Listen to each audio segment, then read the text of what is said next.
Very, Senate President Pimentel. With 18 senators present, the chair declares the presence of a quorum. Majority Leader. Mr. President, I move that we dispense with the reading of the journal of the 31st session, Monday, November 20, 2017, and consider the same as approved. Is there any objection? Hearing none, the motion is approved. Mr. President, I'd like to welcome guests of the Senate today. We have the Parliamentary Institute of Cambodia, Mr. John Christopher, Capacity Development Director, Mr. Sothorn Kem, Senior Instructor, Mr. Ricardo Mira, Congressional Policy, Budget, and Research Development of House of Representatives. Also the guests of Senator Subiri, the Timex Credit Corporation, the Victo National Cooperative Federation Development Center. Also, Mr. President, the National Anti-Poverty Commission, Senior Citizens, and Federation of Senior Citizens Association Philippines, headed by former Councilor George Banal, Sr. of Quezon City. JCI San Juan Pinaglabanan Board of Directors, guests of Senator JB. And we are flooded with world champions in the Senate today, Mr. President.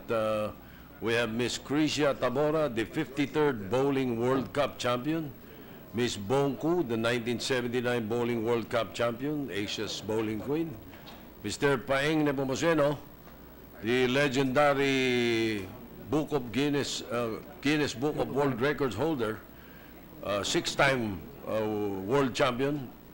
And then Mr. Alex Lim, Mr. Steve Ontiveros, the president of the Philippine Bowling Federation, Mr. Tabora, and Mr. Steve Robles. And also the guest of Senator Pacquiao, Mr. Jerwin Angcajas, the International Boxing Federation IBF Super Flyweight World Champion, Mr. President. So I would like to welcome them to the Senate, Mr. President. Welcome to all of our guests, also most especially the world champions, and to the legend. Before Manny Pacquiao, there was Paeng Nepomuceno already. Thank you, Mr. President. I move that we proceed with the reference of business before the resolution, Mr. President. Any objection? Hearing none, motion is approved.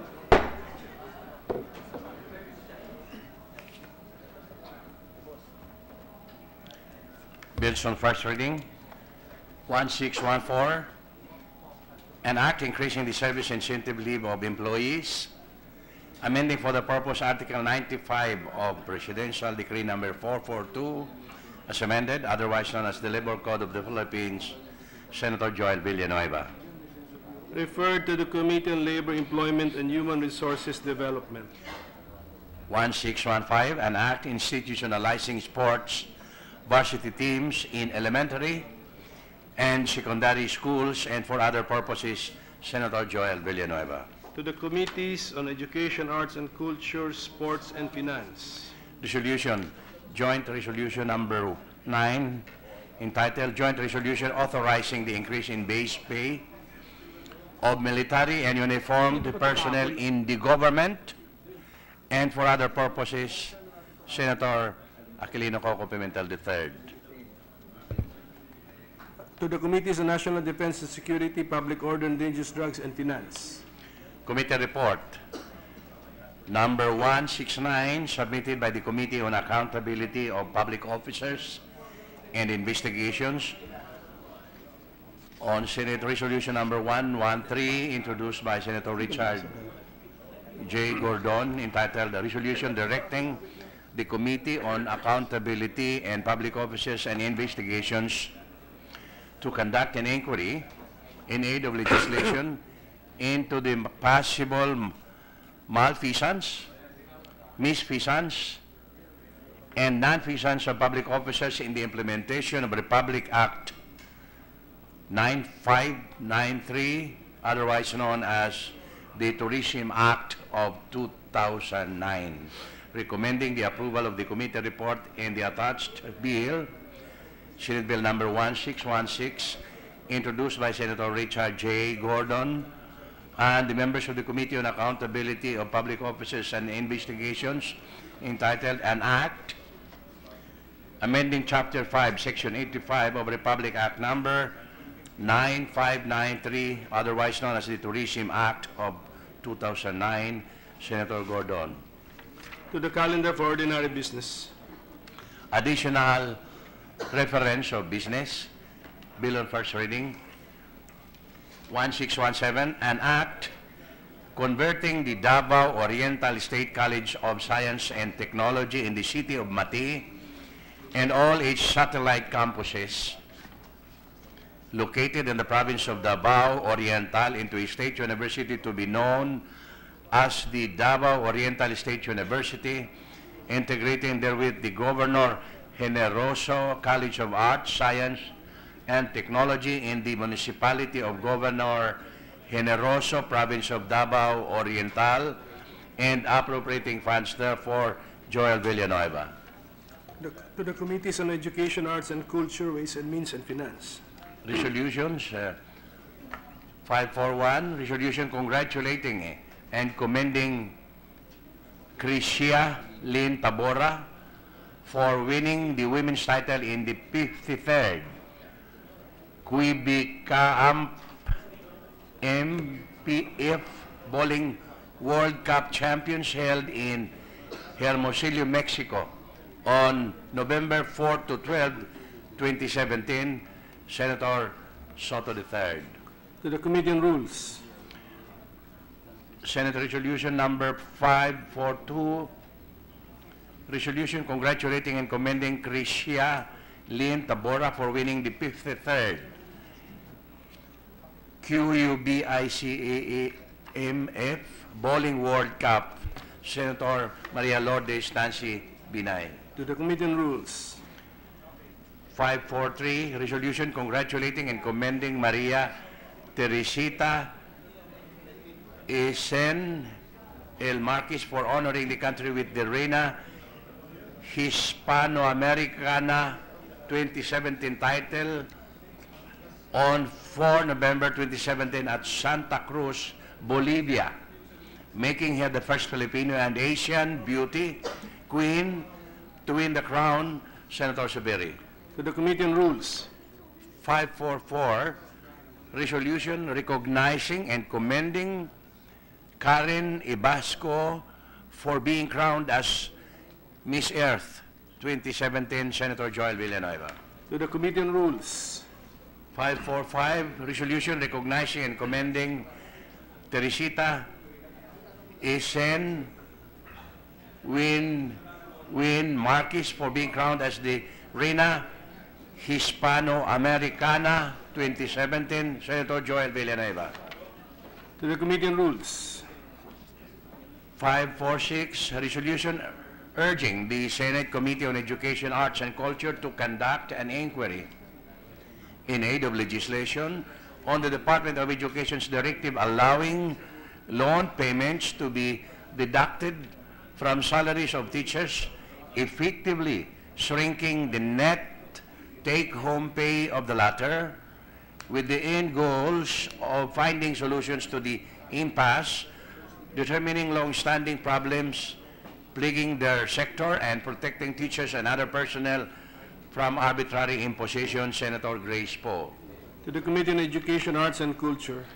547, resolution directing the proper Senate committee to conduct an inquiry in aid of legislation on the Commission on Audit report that government-owned or controlled corporations granted excessive bonuses and perks to their officials and employees without sufficient legal basis, amounting to 620 million pesos in 2016, within and view of initiating a major review of Republic Act number 10149 or the GOCC Governance Act of 2011 and plugging loopholes in the law. Senator Grace Poe. To the Committees on Finance and Government, Corporations and Public Enterprises.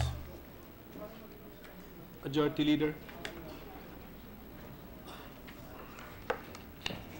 Mr. President, with the consent of the Chamber, I move for the consideration of PS Resolution 541, taking into consideration PS Resolution 542. Any objection? Hearing none, motion is approved. Maybe ask the Secretary to read only the title of the measure without prejudice to inserting into the records the entire text of the resolution. Resolution congratulating and commending Crisia Lynn Tabora for winning the women's title in the 53rd QUBICAF Bowling World Cup Champions held in Hermosillo, Mexico on November 4 to 12, 2017.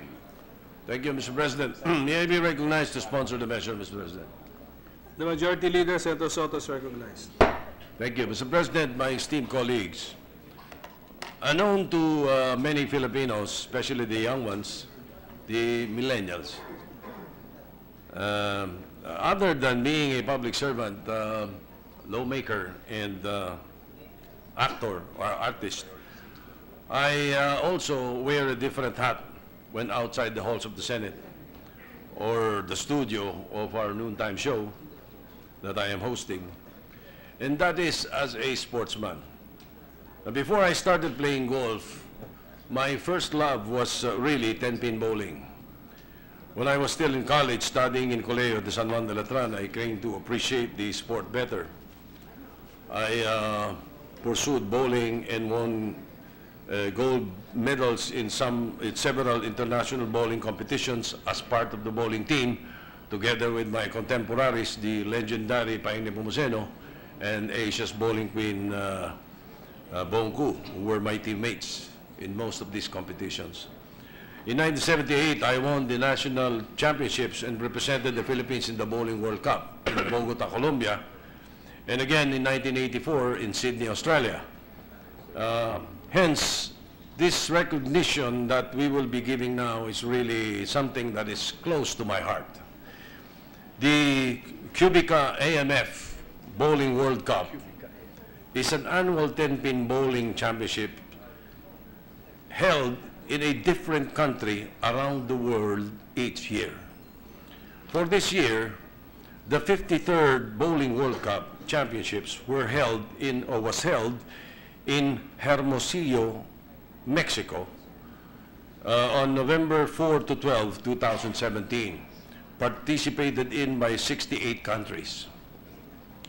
There were 2 Filipinos who represented our country, one for the men's division and the other for the women's. Jomar Roland Humapaw for the male category and Crisia Lynn Tabora for the female division. Out of the 54 women participants, Crisia Tabora entered the qualifying round ranked number 8, but rose to the 3rd place to advance to the semifinal round with a total of 6,897 pinfalls after 40 games. In the semifinals, Crisia defeated Colombian Rocio Restrepo in a 249-222 score that led her to the final match to compete with Abdul Rahman Siti Safia Amira of Malaysia, who was a semi-pro from Malaysia, who also competes in the United States, where Crisia carded a 236 pinfalls against Siti's 191, thus making her to be the 53rd Bowling World Cup champion in the women's division. She is the 5th Filipino to win a Bowling World Cup title. She now ranks among the Filipino greats like the legendary Paing Nepomuceno, 6-time world champion, and Asia's bowling queen, 1979 world bowling champion, Olivia Bongku Garcia, and Christian Suarez, 2003 World Cup bowling champion. And also, of course, Lita De La Rosa, who was the Bowling World Cup champion in 1978.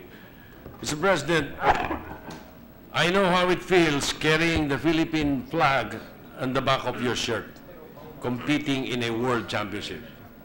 It is the heaviest load an athlete can carry. So I know what Crisia went through. Crisia Tabora's win has again brought honor, pride, and recognition not only to herself but also to the Filipinos after 14 years of aspiring to bring back the title to us from our last win in 2003. And 38 years in the female division. Her recognition serves as an inspiration to the other Filipino bowlers who will soon be competing in the World Bowling Championships on November 24, 2017 in Las Vegas. And such other future international competitions. They will be leaving tomorrow for Las Vegas, Mr. President, and I was just informed that Senator Manny Pacquiao is giving Krisha an incentive or a bonus for her win. Therefore, the recognition being given to her now, this 21st day of November 2017 by the Senate of the Philippines is truly warranted. So, Mr. President, my dear colleagues, I therefore seek your support and approval of PS Resolution number 541, taking into consideration PS Resolution 542, authored by Senator Nancy Binay. So there's a motion now to approve Senate Resolution number 541. Any objection? Hearing none, the motion is approved. Thank you, Mr. President.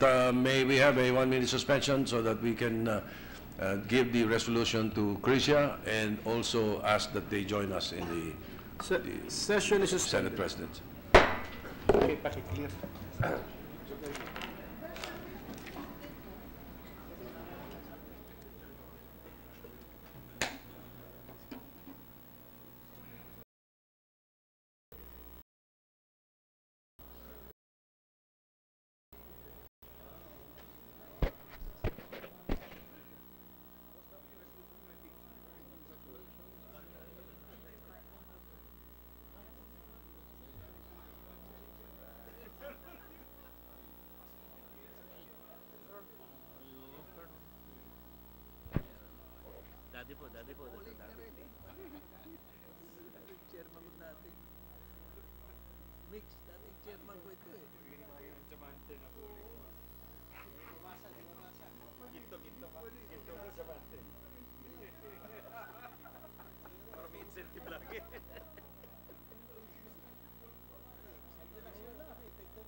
Vice ko na. More 100,000, that's only Richard Mills. Oh, plastic lang yun sa Richard Mills.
Pala sila.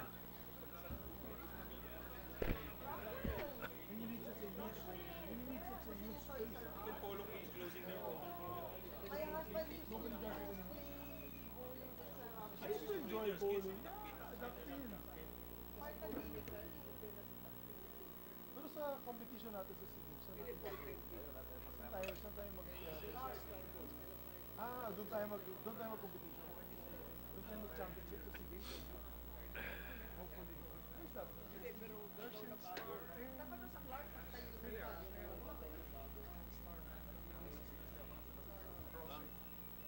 Congrats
Kasi bukas daw malalaman natin kung ano yung tatayo tayo o hindi.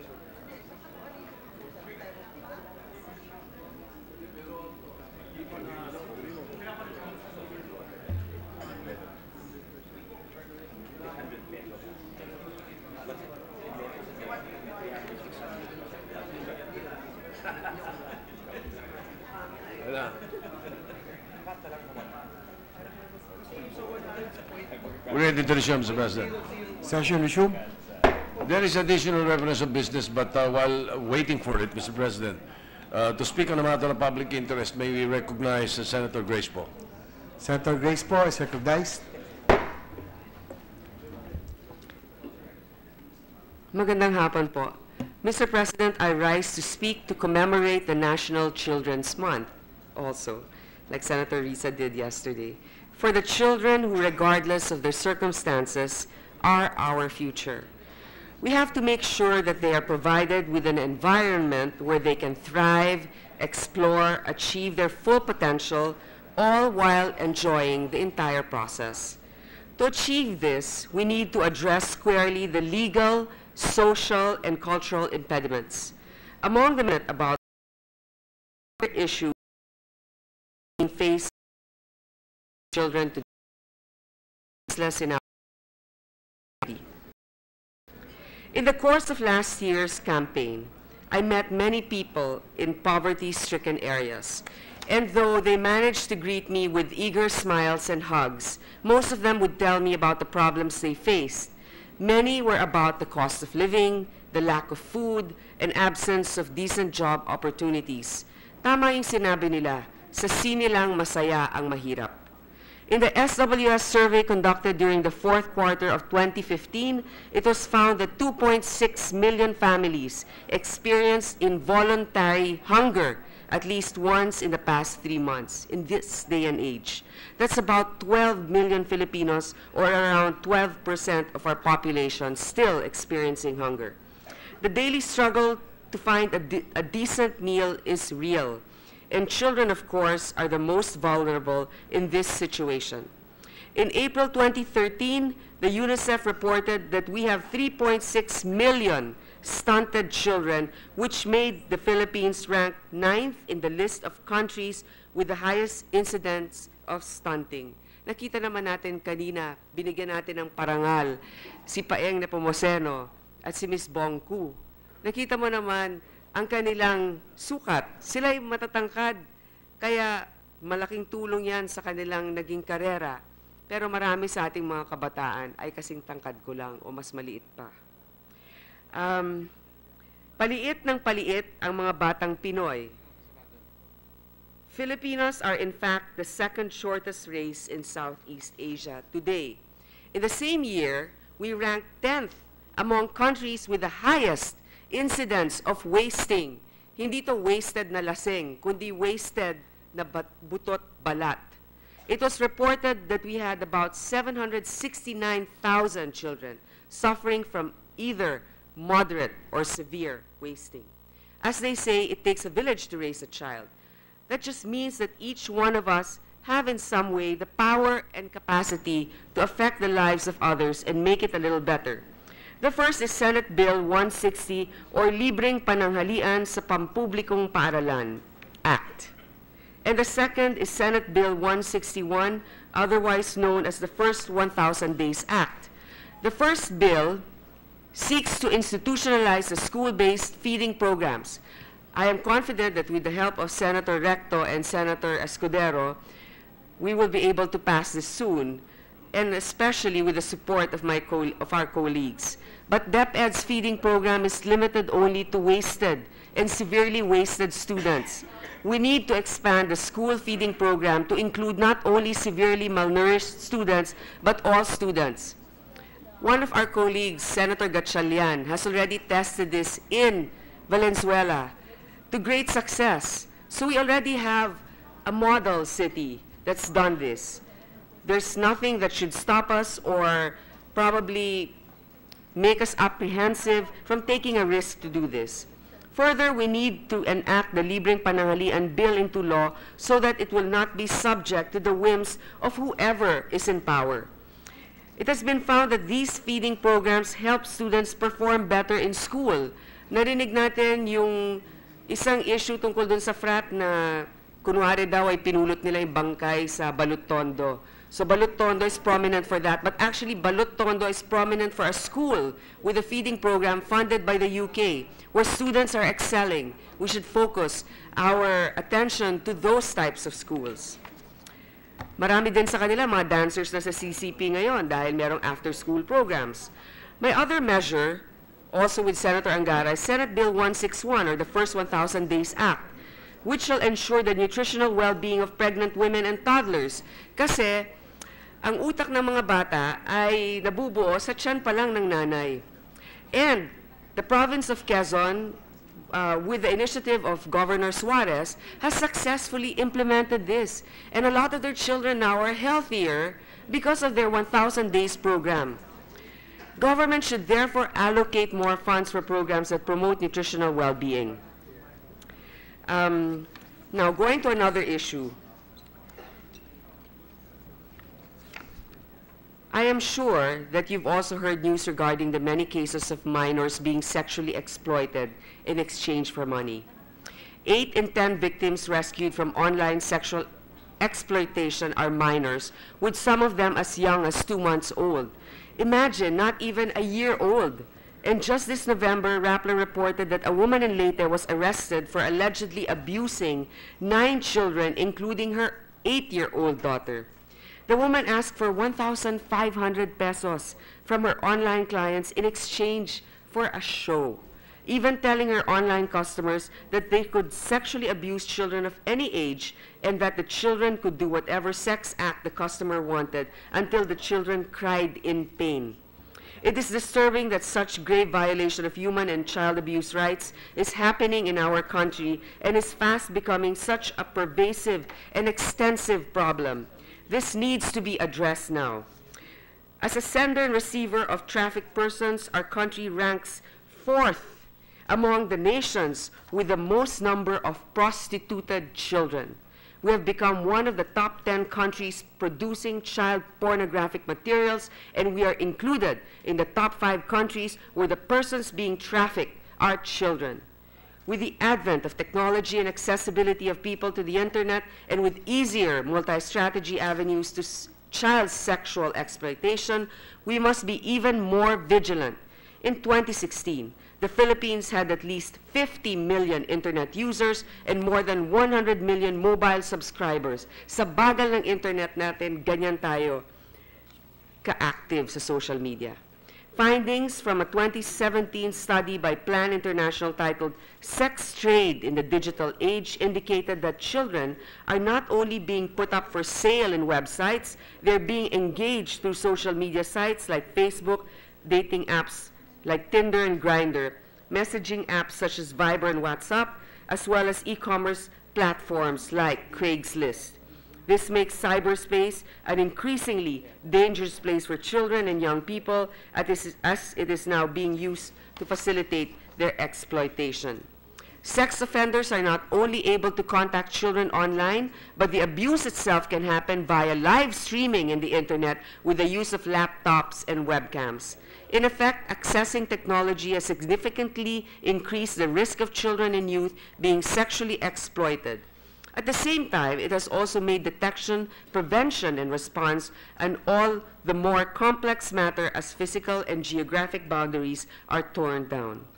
It is critical to note that a child's first line of defense against abuse and exploitation is his or her family. This is why it's so disheartening to receive reports that family members are not only standing idly by, allowing their children to be subjected to sexual exploitation. Ang iba ngang mga nanay sinasabi, okay lang yun kasi online lang naman, hindi naman sila nahahawakan. There's no financial gain large enough to warrant the exploitation of our children. I previously filed Senate Resolution number 237 that aims to push for the investigation toward crafting remedial measures, amending existing laws, and capacitating implementing agencies to make them more responsive in deterring and penalizing child pornography and prostitution.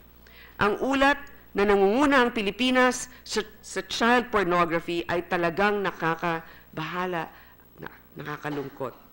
Higit dapat bigyan ng proteksyon ng pamahalaan ang mga batang napupuwersang magtrabaho sa ganitong kalakaran.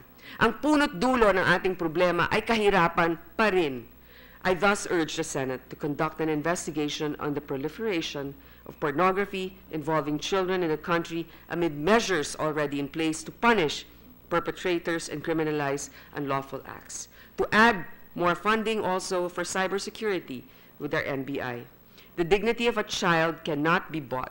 It must never be compromised. We need to show our countrymen and women, as well as the rest of the world, that the Filipino child is not for sale. Ang isang bansa ay kasing lakas lamang ng pinakamahinang mamamayan nito. Kailangan nating balansehin ang distribusyon ng yaman at kapangyarihan sa pamamagitan ng pagpapalakas sa mga mahihina at hindi sa pag-aapi ng mga mahihina. Tungkulin ng pamahalaan na palakasin sila at itaguyod ang kanilang mga karapatan. Layunin natin rito ay palakasin ang isang sektor na nangangailangan ng ating tulong dahil napakalapit nila sa pang-aabuso, ang ating kabataan. Maraming salamat po. Majority Leader. That we speech on women relations and The voice the Committee on and Family. President.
Number na ba yun?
Climax.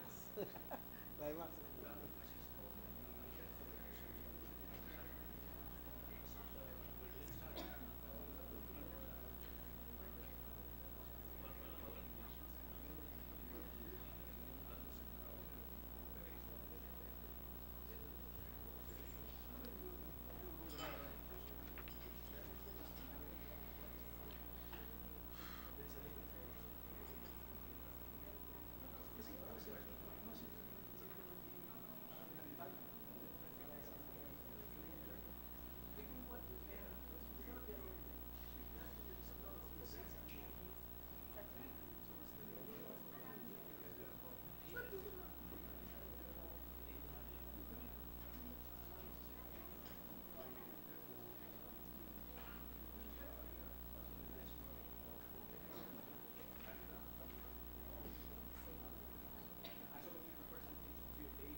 Ready to resume, Mr. President. Session resumed. Mr. President, may we have the additional reference of business? Yes, the Secretary is directed to read the second additional reference of business. Second additional reference to business resolution, proposed Senate Resolution number 548 entitled a resolution commending and congratulating Jerwin and Cajas for retaining the IBF Junior Bantamweight Championship title by Senator Emmanuel Manny D. Pacquiao. Referred to the Committee on Rules. Committee report number 170 submitted by the Committee on Accounts on PS Resolution 293 introduced by Senator Win Gatchalian entitled Resolution creating an ad hoc committee tasked to conduct a feasibility study on the construction of a new Senate building and the relocation of the Senate thereto, recommending its approval, sponsor Senator Lacson. The calendar for ordinary business. Mr. President, I move that we transfer from the calendar for ordinary business to the calendar for special orders. Committee Report 170. In order. May we now, I move to consider Committee Report 170 containing proposed Senate Resolution 293. Committee Report number 170 containing Senate Resolution number 293 is in order. Thank you, Mr. President. I move that we recognize, well, to sponsor the committee report, may we recognize Senator Pampilo Lacson, Mr. President. Senator Lacson is recognized.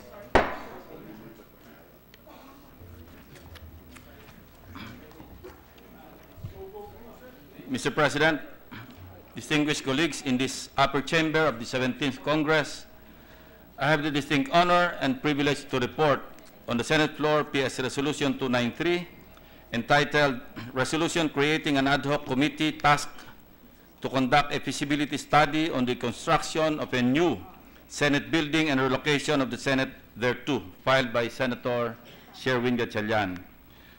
Since the assumption of this representation as the chairman of the Committee on Accounts in this present Congress, one of the very first things that struck me was the staggering costs of lease being paid by the government over the years in renting the Senate building and its parking lot.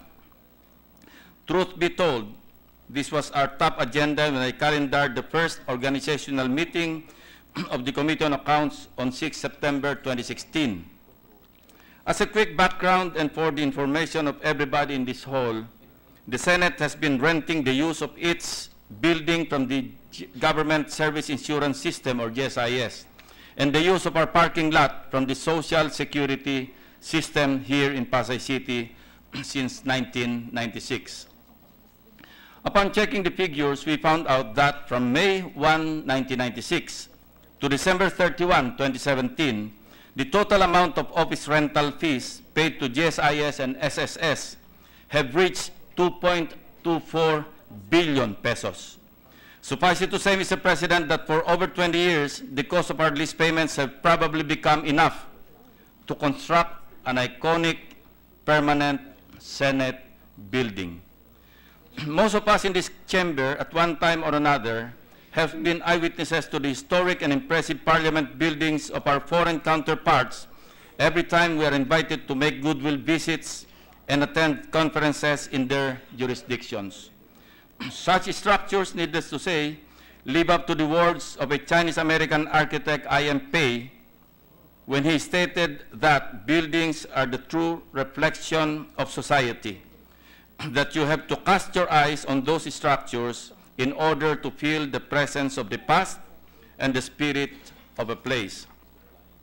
With the indulgence of our colleagues, allow me to show some of the most stunning and well-known parliament buildings around the world.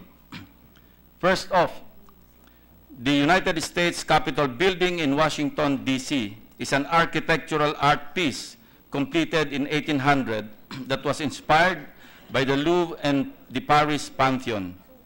This building, which houses the United States Congress, is known as one of the most magnificent parliament buildings in the world since the time it was erected. The Palace of Westminster is an iconic landmark of London. More popularly known as the Houses of Parliament, it is now one of the most popular tourist attractions in the city, not only because of its architectural beauty, but also of its rich history. The Hungarian Parliament building in Budapest, which was completed in 1904, is one of Europe's oldest legislative buildings. This structure was a result of the architectural design competition which they conducted in order to build a monument that symbolizes the independence of Hungary from Austria. The Reichstag building in Berlin is one of the most famous tourist attractions in Germany. It is a legislative building known for its glass dome, which gives one a spectacular view of the city. These buildings are known globally not only for their architectural brilliance, but also for their just representation of the dignity of the parliaments that they house, something which all of us in this august chamber will surely agree is also fitting for the Senate of the Republic of the Philippines. In addition, I think it is worth mentioning here that no less than our own Supreme Court has taken a leap forward in the groundbreaking of its new home, a sprawling architecture with its Philippine flag-inspired design, solar-powered and earthquake-proof structure. By 2019, our High Tribunal will already find its home at the Bonifacio Global City in Taguig. Mr. President, distinguished colleagues, this representation wants to emphasize that talks of finding a new home for the Senate is actually a 17-year-old idea. Our hardworking Senate Secretary himself, Attorney Lutgardo Barbo, is our living attestant to the plan of relocating and constructing a permanent Senate building way back in year 2000 during the Senate presidency of Senator Aquilino Nene Pimentel Jr., the beloved father of our present Senate President. Lots of proposals were conceptualized since then, but unfortunately, none of such has materialized to this day. Marahil, panahon na upang isakatuparan ang pangarap at lagyanan ng kulay ang drawing. This time around, 2 potential relocation sites are being eyed to be the permanent home of the country's upper chamber in Antipolo City, Rizal Province, or in Fort Bonifacio, Taguig City. First, the city of Antipolo in the province of Rizal. Through its mayor, the Honorable Casimiro A. Inares III, the local government of Antipolo City has expressed its willingness to donate to the Senate of the Philippines 25 hectares of land located along the Marikina Infanta Road, Barangay San Jose, Inarawan, as a possible site of the new Senate complex. Since Antipolo City is offering 25 hectares of land for free, this means that there will be no land acquisition cost on the part of the Senate. Selecting Antipolo City shall, however, consider the cost of land development estimated at 4,000 pesos per square meter on a flat, clear terrain. The city of Antipolo is eyeing a 4-year timeline before the Senate can fully occupy the proposed Senate building, 6 months for design development phase, 1 year for the land development phase, 2.5 years for the construction phase. The second option for possible relocation site is in Taguig City, National Capital Region.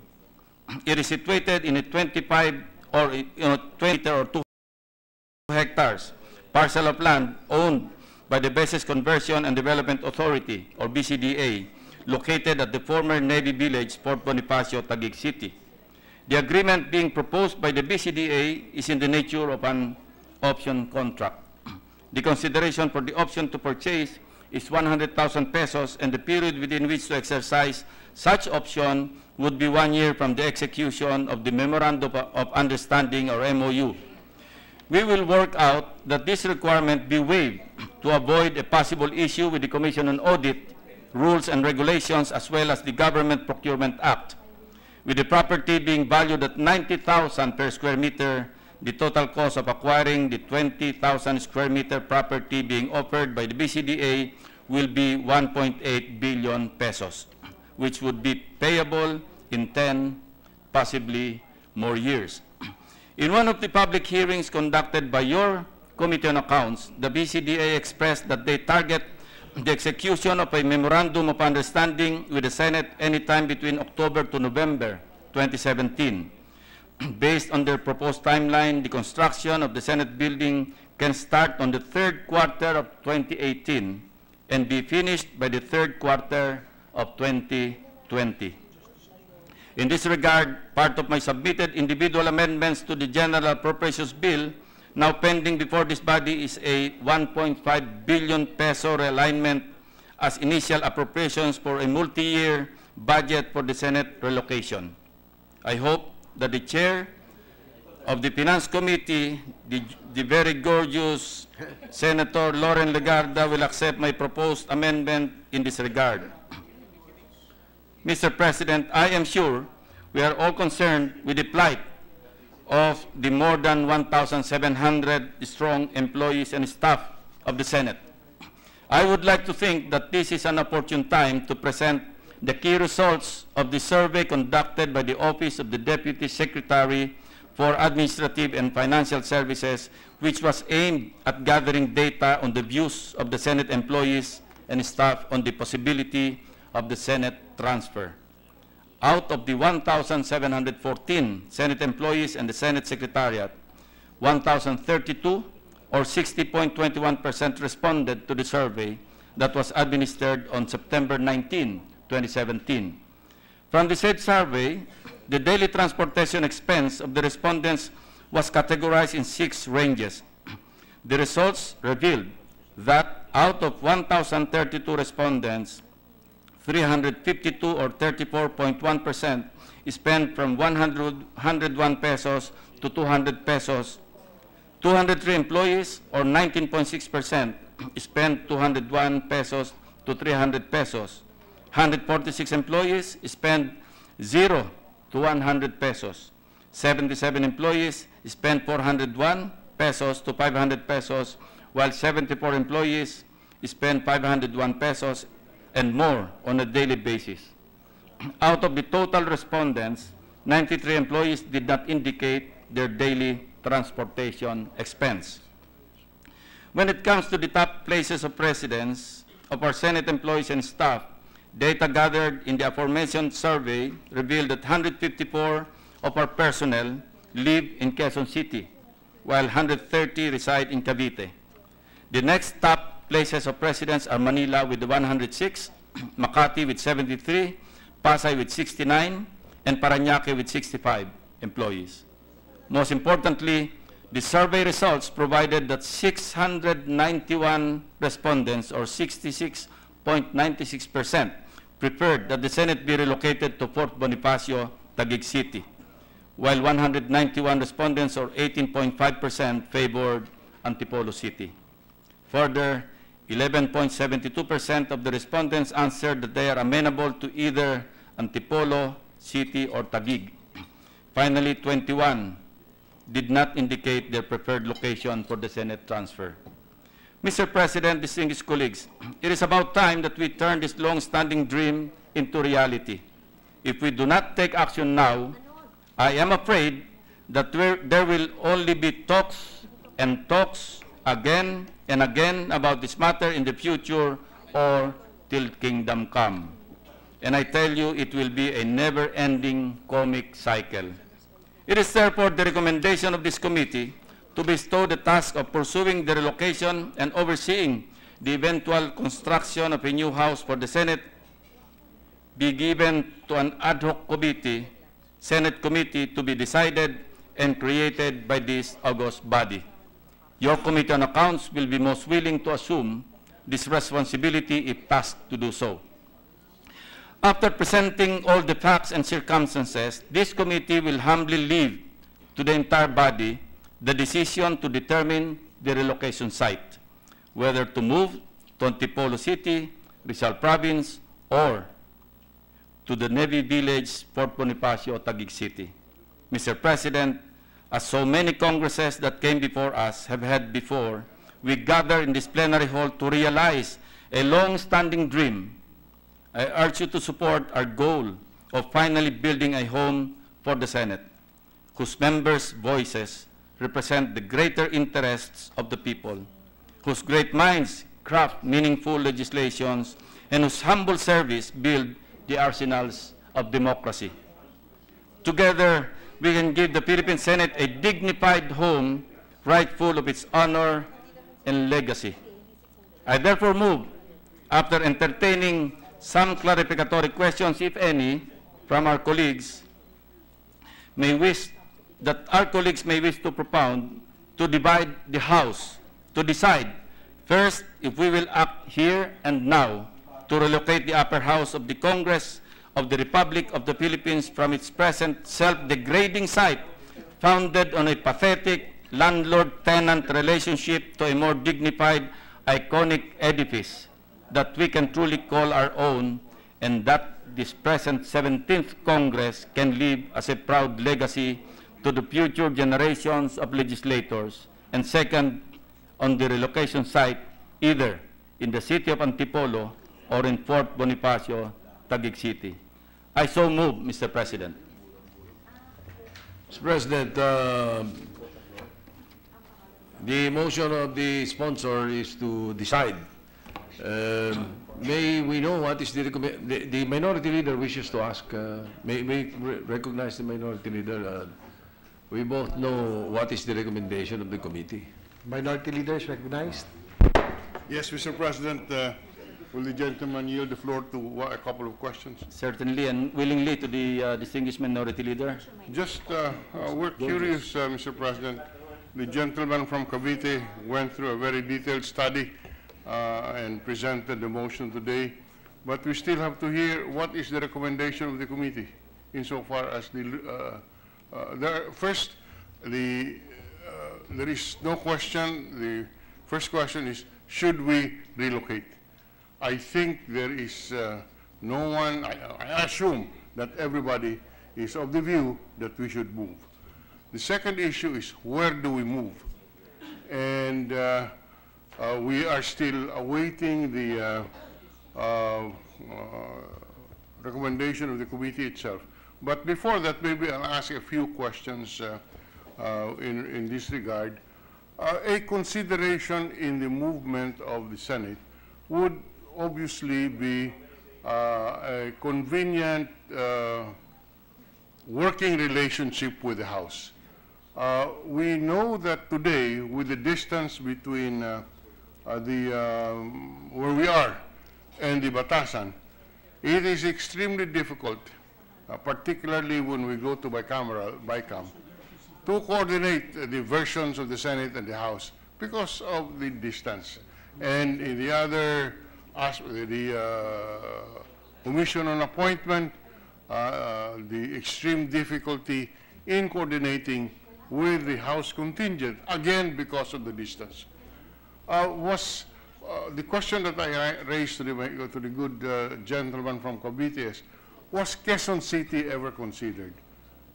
Was a site in Quezon City where the Batasan is considered in the discussion?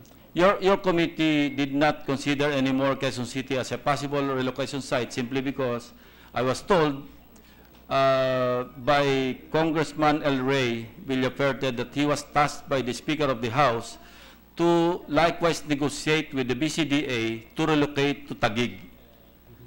In fact, also in the same relocation site within the Navy Village. So it will be co-located site or relocation site of the Senate. Thank you very much, Mr. President. That's a very sensible arrangement, setup that we move to the BGC because, in fact, the House is going to move there. Is planning to move there. So we go back to our original question. What is the recommendation of the committee? Is the committee inclined to support the proposition that it should be in BGC? Is it response to our question about closer getting closer physically with the House? The gentleman said that the House has a plan to transfer to Bonifacio. If we transfer to Antipolo, then we're back in the same quandary. The House moves to Bonifacio, we move to Antipolo. We are in the same situation today insofar as the need for closer working proximity with the House is concerned. So does that swing the balance in favor of Bonifacio, Mr. President? First, for the information of the distinguished minority leader, I purposely did not make a definite recommendation as to where to relocate. I have my own reasons.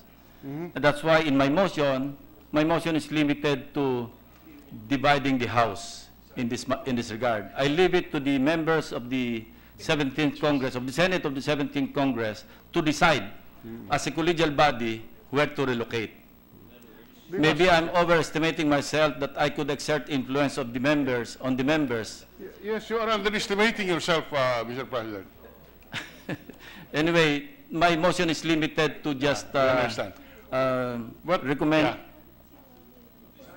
to just decide Yes, okay. here and now yes. where to relocate.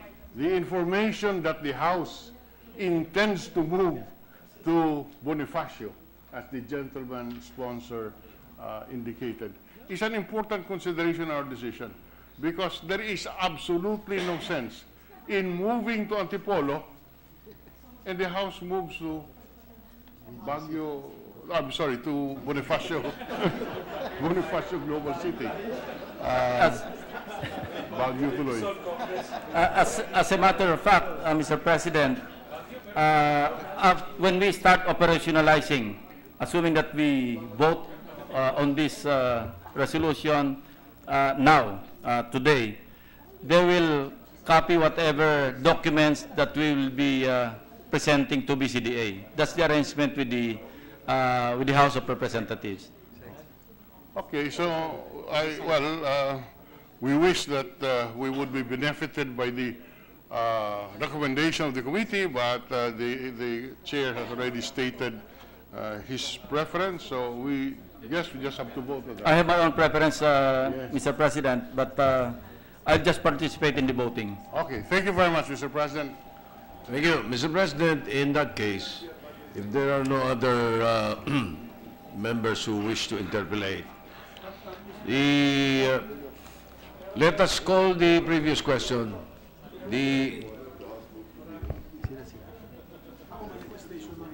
I'm sorry, Senator Grace Poe wishes to... Senator Paul is recognized.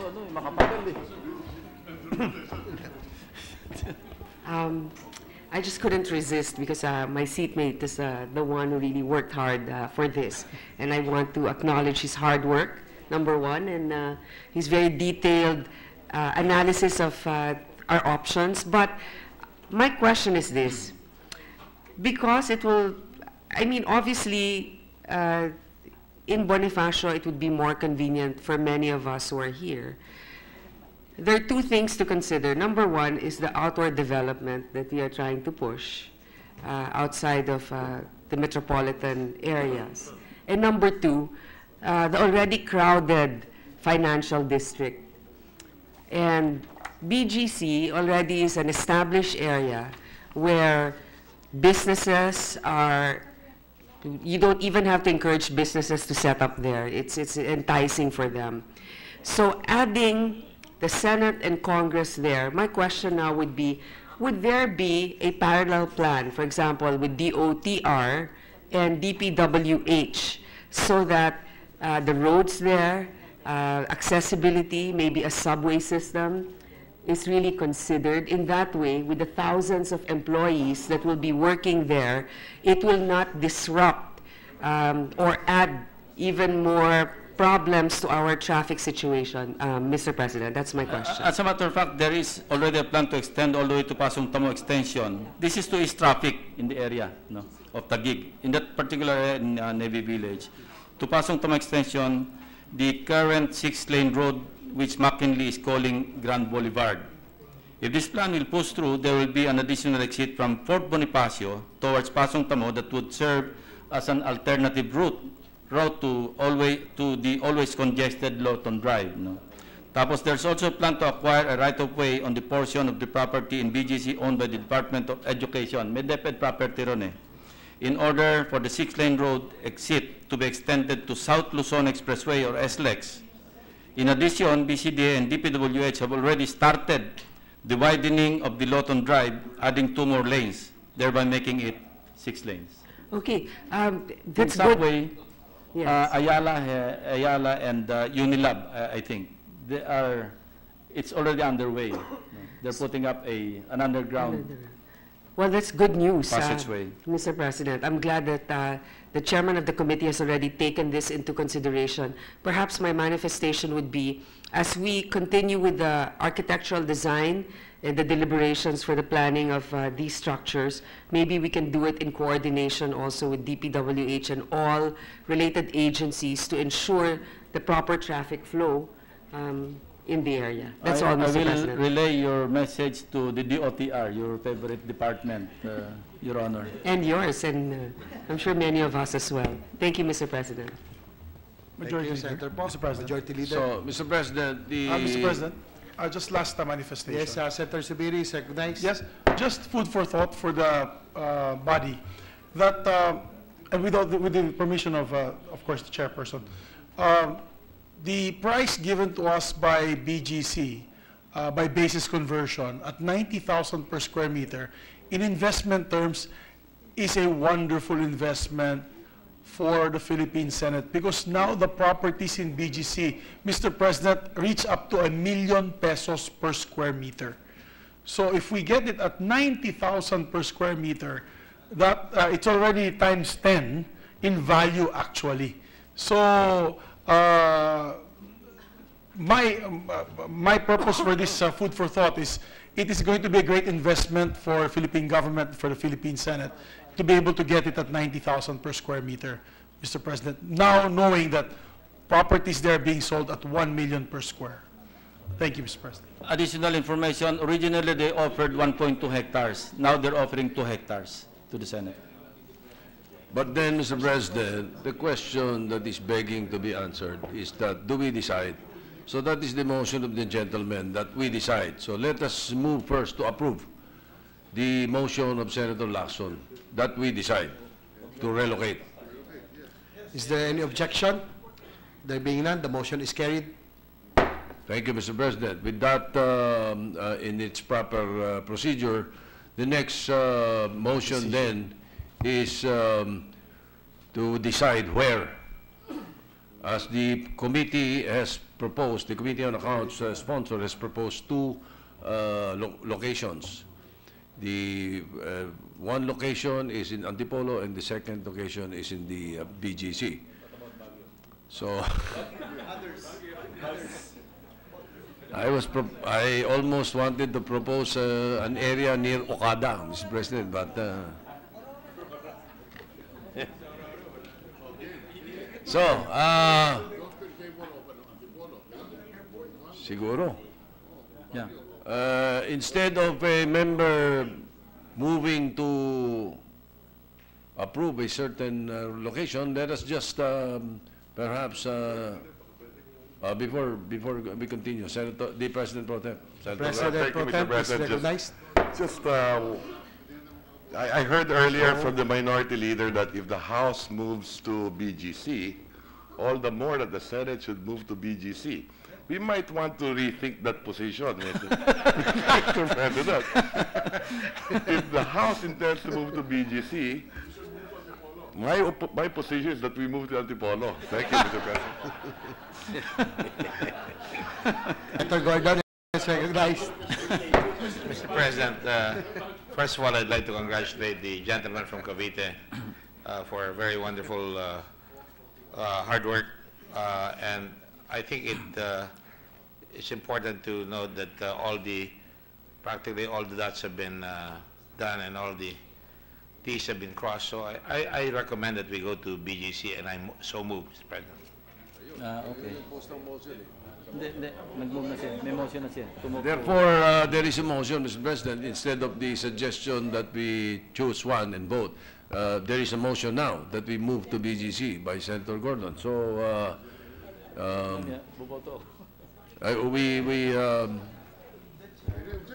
we want to know if there is any objection to the motion, Mr. President.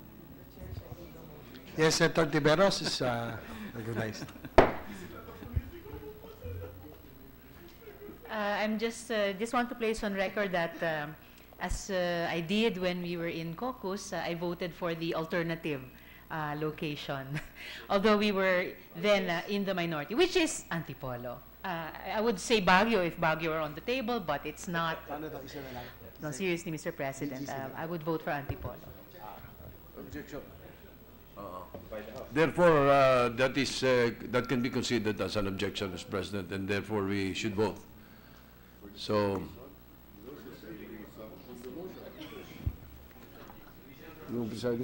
So is there, let's put it into voting. yes. Okay, so those in favor of Say aye.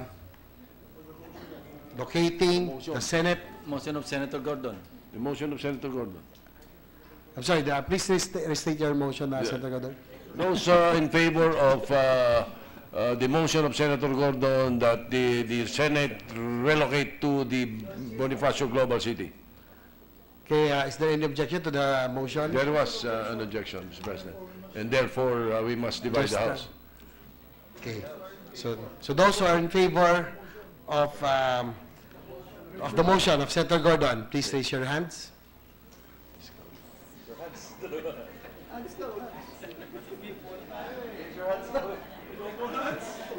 I guess it's it's overwhelming.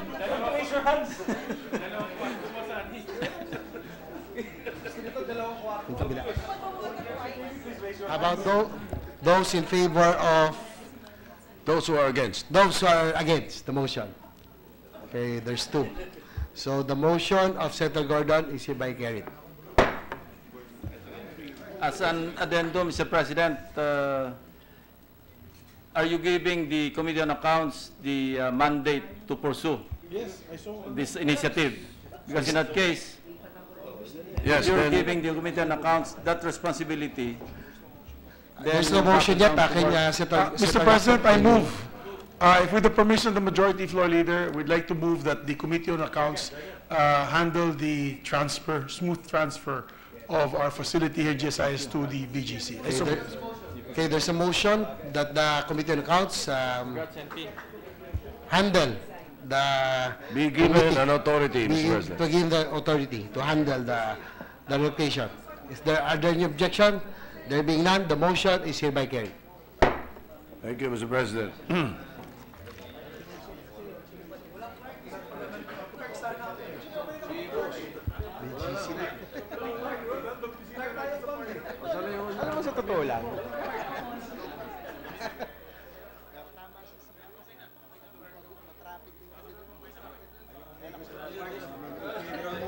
Mr. President, I move to resume consideration of Senate Bill 1439 under Committee Report 60.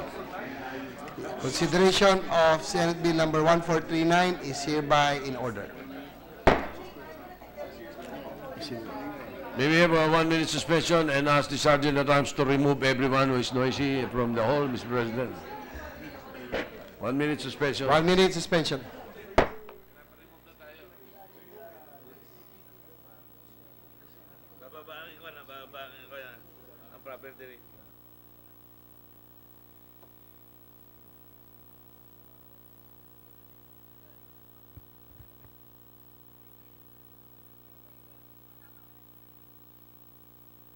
Magkakaroon ng bagong bridge from Ortigas to Port. Ano gagawin pa lang? Gagawin pa lang. Yan yung sa Japan. Yung Metro Manila subway.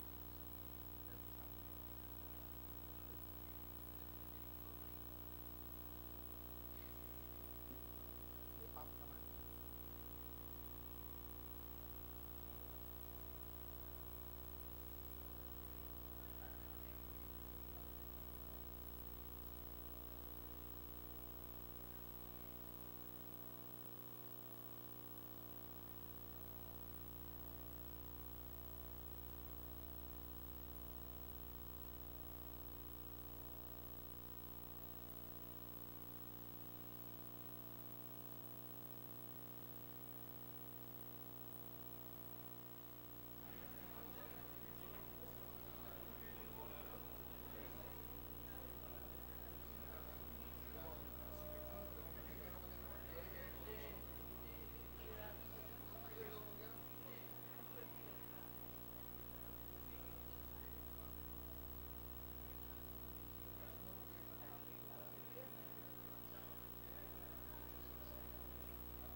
Mahirap.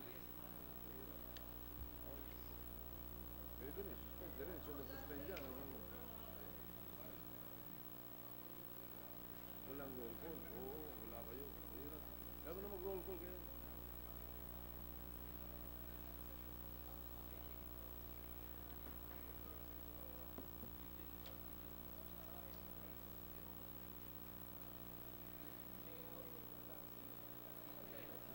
Ready to resume, Mr. President. Session resumed. May we now recognize Senator Sherwin Gatchalian. Senator Gatchalian is recognized. Thank you, Mr. President. And I have some proposals to amend Senate Bill number 1439, Mr. President. And let me just enumerate the amendments one by one, Mr. President. On page 1, line 2, after the word act, insert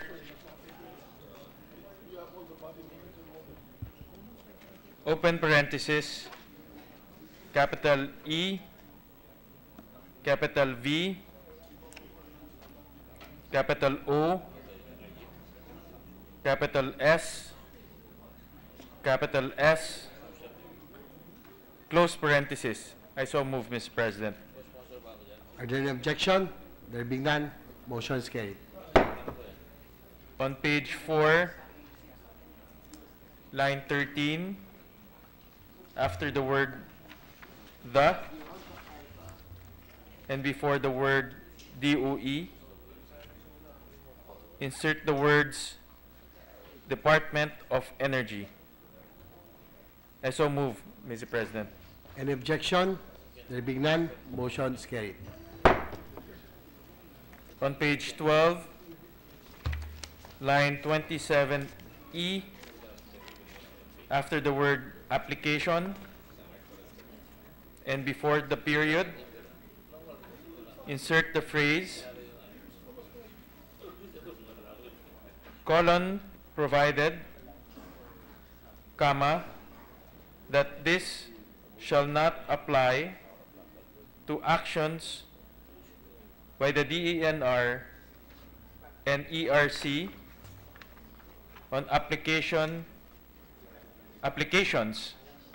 by fossil fuel-based technologies such as coal, comma, natural gas, comma, and oil, period. Such that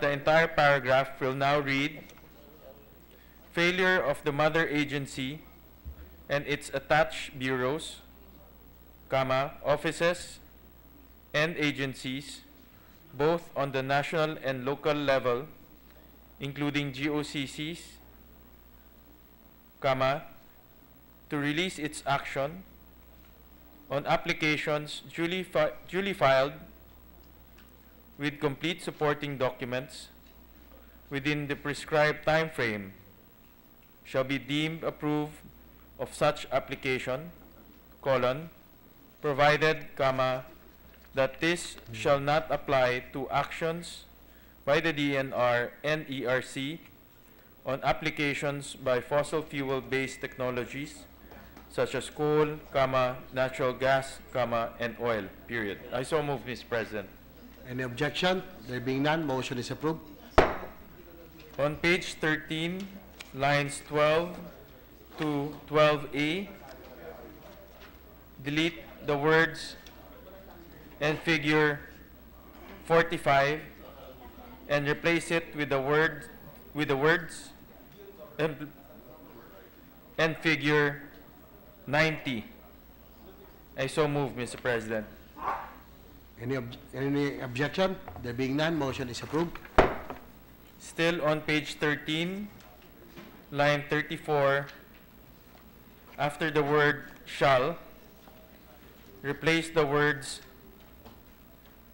result to a provisional with the words be deemed, such that the entire line will now read, specified period shall be deemed approved. Specified period shall be deemed approval of the energy generation. I so move, Mr. President. Is there any objection? There being none, motion is approved. On page 14, delete the sentences starting with a colon in line 1 until the word approval in line 8. I so move, Mr. President. Are there any objection? There being none, motion is approved. That's it, Mr. President. Thank you. With that, Mr. President, I move to close the period of individual amendments. Is there any objection? There being none, period of amendment is hereby closed. Mr. President, with the permission of the Chamber, I move to approve on second reading Senate Bill 1439 under Committee Report 60. Is there any objection? There being none, the motion is carried. Mr. President, I move to resume consideration of Senate Bill 1533 under Committee Report 143. Senate Bill number 1533 under Committee Report number 143 is in order.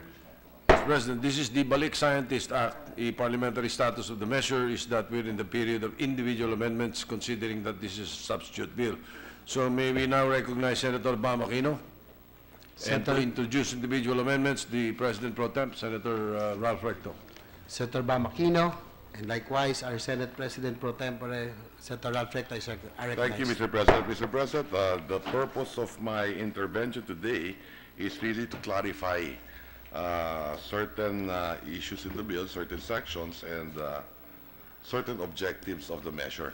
I support the Balik Scientist program, Mr. President, but I do have a few concerns, and we'd like to improve the bill. Yes, Mr. President. That is the purpose of our interpellation. Now, Mr. President, just a few questions. What is the purpose of this Balik Scientist program, Mr. President? Mr. President, what is the objective? Yes, in our country, we sorely lack science and technology professionals here.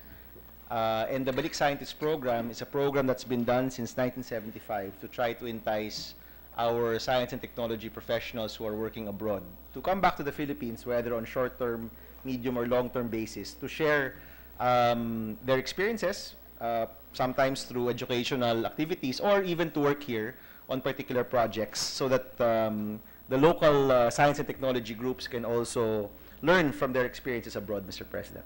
Okay. And to be able to achieve this, we are offering certain incentives. Yes, Mr. President. Okay.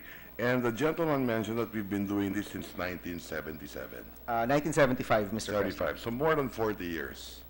Have we been successful, Mr. President? Well, Mr. President, we've had a number of scientists that we've invited here and that we've supported. This is about 543 since 1975 up to 2016.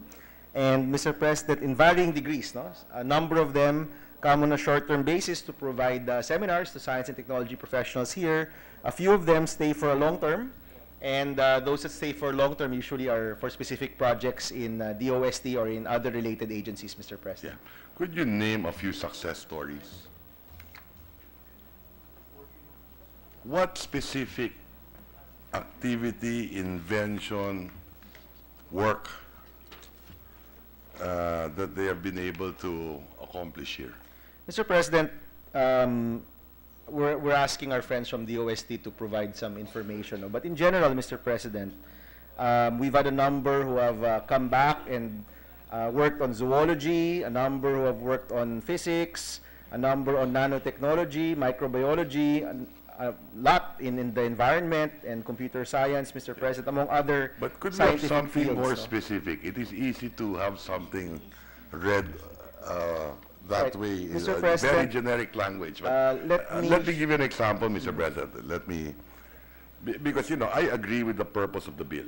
Now, my problem with looking at the bill is that, yes, I agree we should invite our scientists to come back, provide them incentives, let them work on, for example, solicited projects needed by government. Example, okay, how do we increase the yield in agriculture, as an example?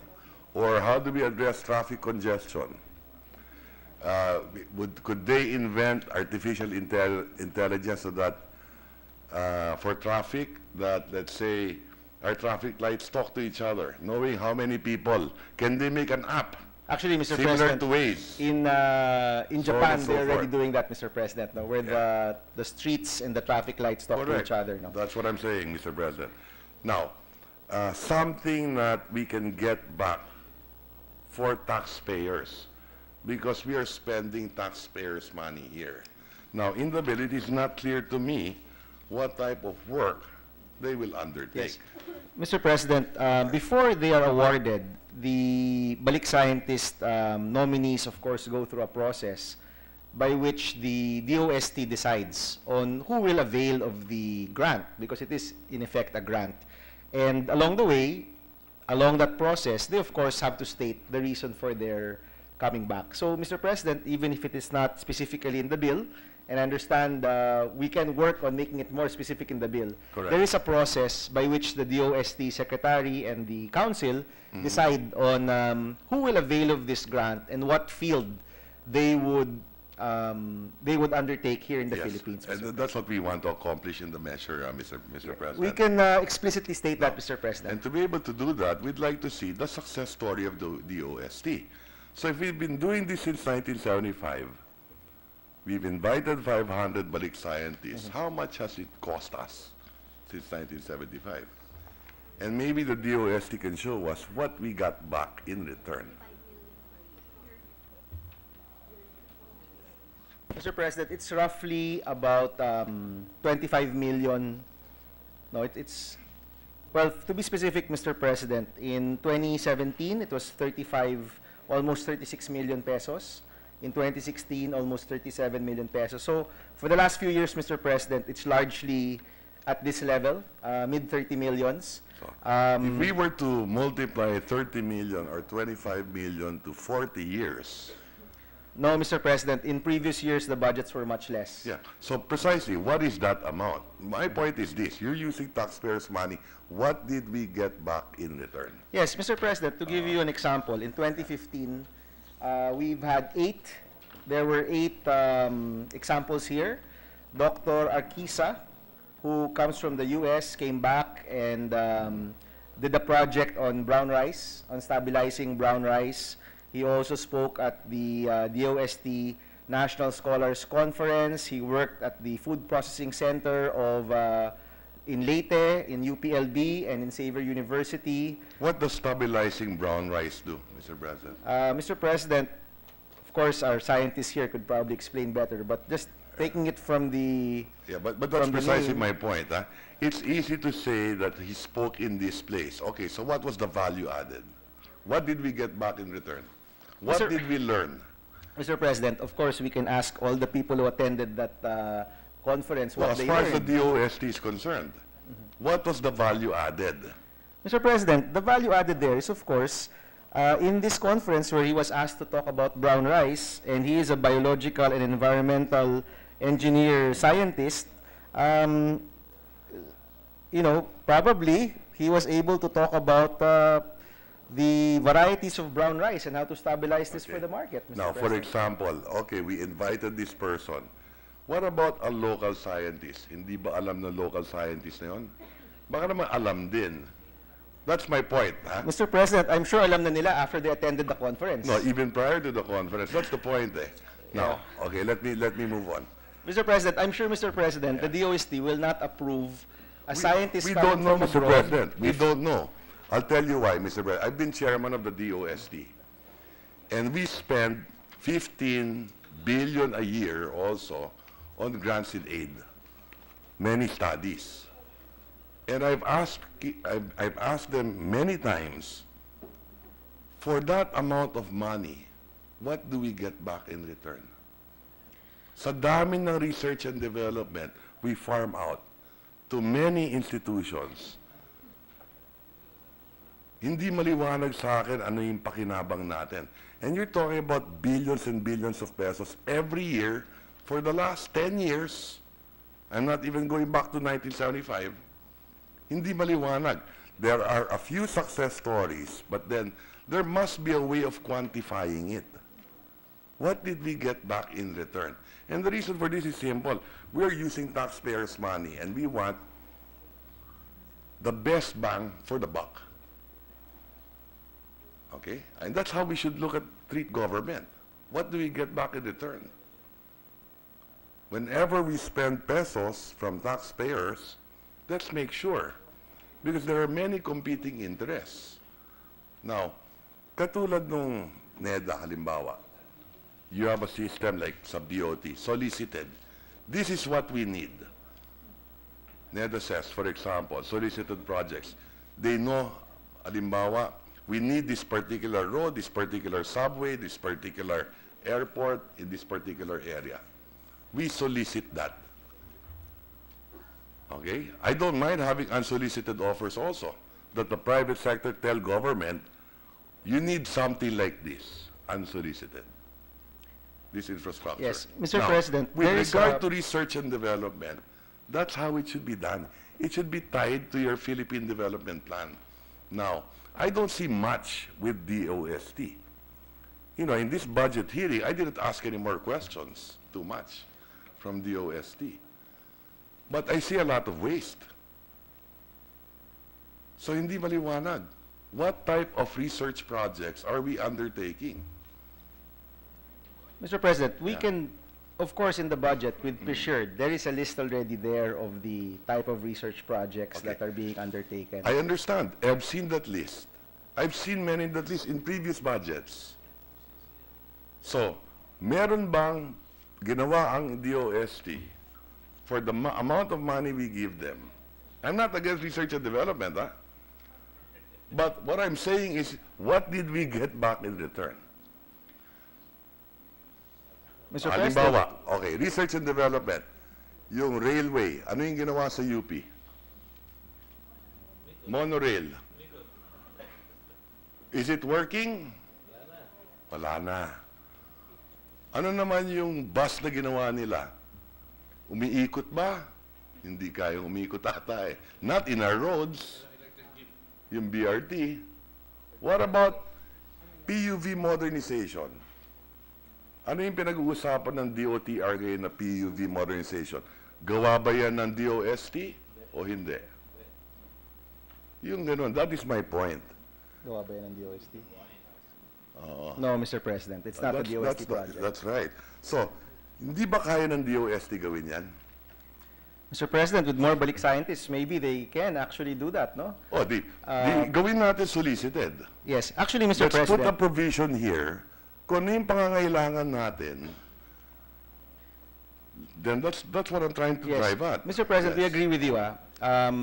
This is not to say that it's not being done, Mr. President, because there is a council that decides on which scientists are coming back. And they do have a stated field of research or project proposals that they provide. So I think, Mr. President, one possible compromise here, Mr. President, is just to state the procedure by which the panel decides on which grants to provide. That's precisely the point, the purpose of my interpretation. I'm not against this, I'm in favor. But let's fix some of the problems because we've been doing this for the longest time. Now, tignan natin yung admin expenses nila. How much do you expect this program to cost next year? 2018. If we pass this bill, how much is it?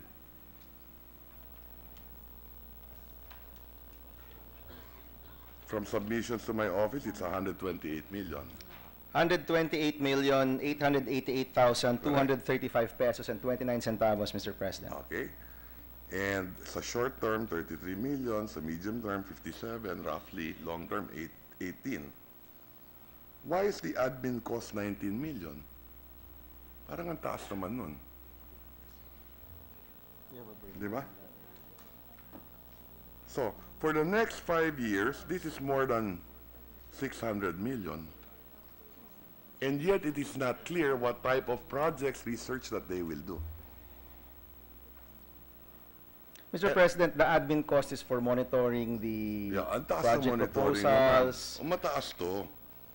Mataas to. 19 million to monitor. You know, to me, it looks like an admin expense. It is an admin expense, That's Mr. right. President. So, but that's the problem. 2/3 of government is admin expenses already. 1/3 lang yung capital outlay. So, ano makukuha ni Juan de la Cruz dito? That's my point, Mr. President. Remember, I'm not against this, Now, sa medium, sa short term, how much are we spending supposedly per scientist? And short term means 15 days to a maximum of 180 days. Is that correct? Yes, Mr. President. The short term, it's about 1,100,000 per awardee, Mr. President. Minimum. Yes. And Maximum. average is 1.8 million, Mr. President. Maximum 2.6 million. Right? Yes, Mr. President. Okay. Can we offer this to local scientists also? Mr. President, most of this amount is actually for the airfare. The honorarium, I think, is actually just Yeah. What if a much local less, no? scientist can do it too? Mr. President, if a local scientist can do it, why would we get a balik scientist on that field? Yeah, precisely my point. That's precisely my point. And then medium term, you know, there's a lot of discretionary kasi here also. Yes, and Mr. President, the part DOST of- has informed me that they only engage balik scientists with expertise that are not available locally. That's So good. that is, so why don't we put that in the bill? We can, Mr. President. We may. Yes, that's the point that I'm trying to drive at. So there are many more questions, Mr. President, but I look forward to working with the gentleman to pass this measure immediately as well also. But maybe we can propose some of these amendments Yes, Mr. President. that we discussed. Gladly, Mr. President. Yes, so with that, maybe I can terminate my period of interpellation Thank on you, Mr. this President. issue because there's still another bill, right? Yes, Mr. President. Thank you, Mr. President. Yeah.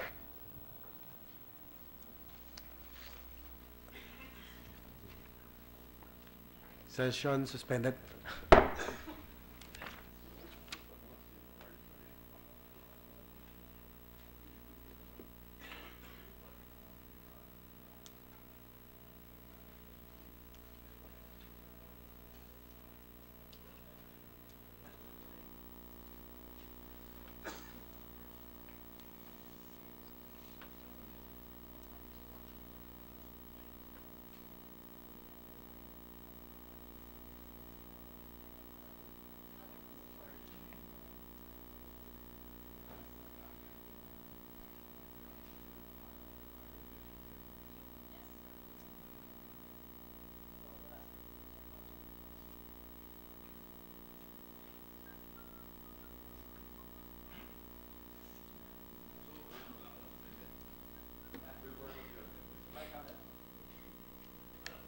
Suspend muna.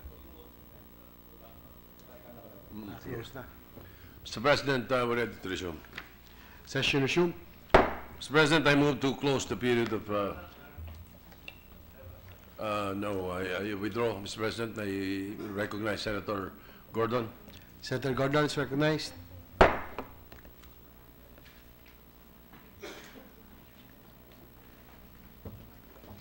I'm sorry, Your Honor, I did not make a reservation, but this is one of my favorite topics, the Balik Scientist Program.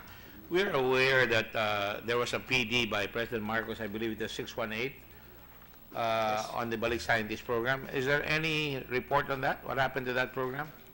Mr. President, the program has actually been ongoing for the past 42 years. We realize that, Your Honor, but I just want to know what, pareho ka, Senator Rec, what is the benefit?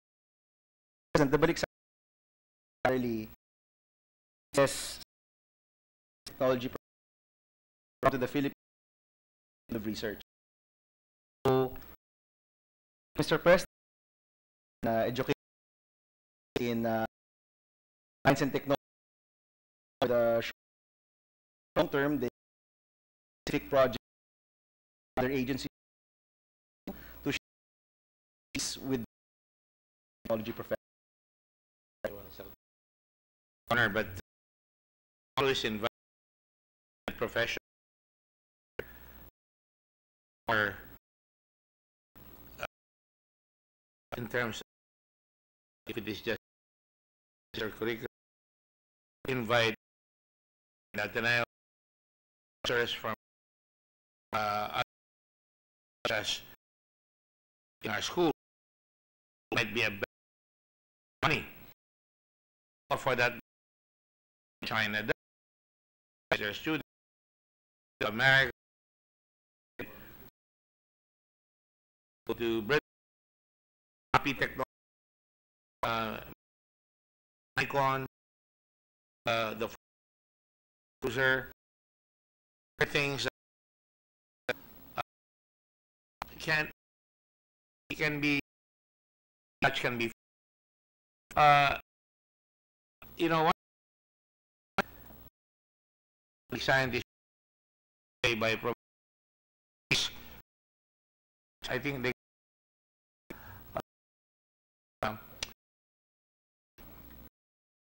incubator can incubate, you know. It's just that we can. This is 6 roughly about million per year, 8 million. So tama million. All for the church of the Philippines and which means, do we know? Because obviously,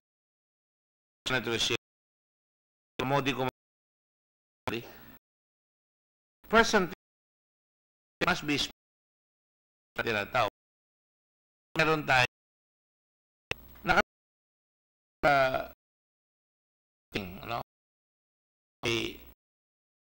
I'm digging na project which it is from it.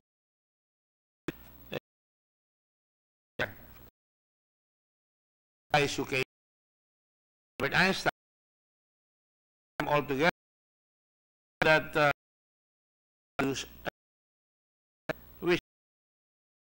about that and I'm but also of energy to create nuclear or to clear plants. NASA hires a lot the airline product of lightweight material which means scientific director to sink scientist tayo sa atin. Anong bago gawa?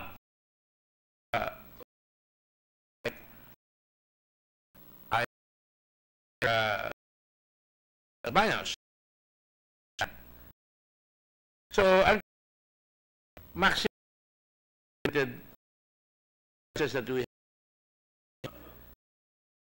have, perhaps professors, yung mga universities, because the price for the buck. Or research in university, we should be handled by not just Filipino scientists, but other scientists from other parts of the world. I think that is important for a country.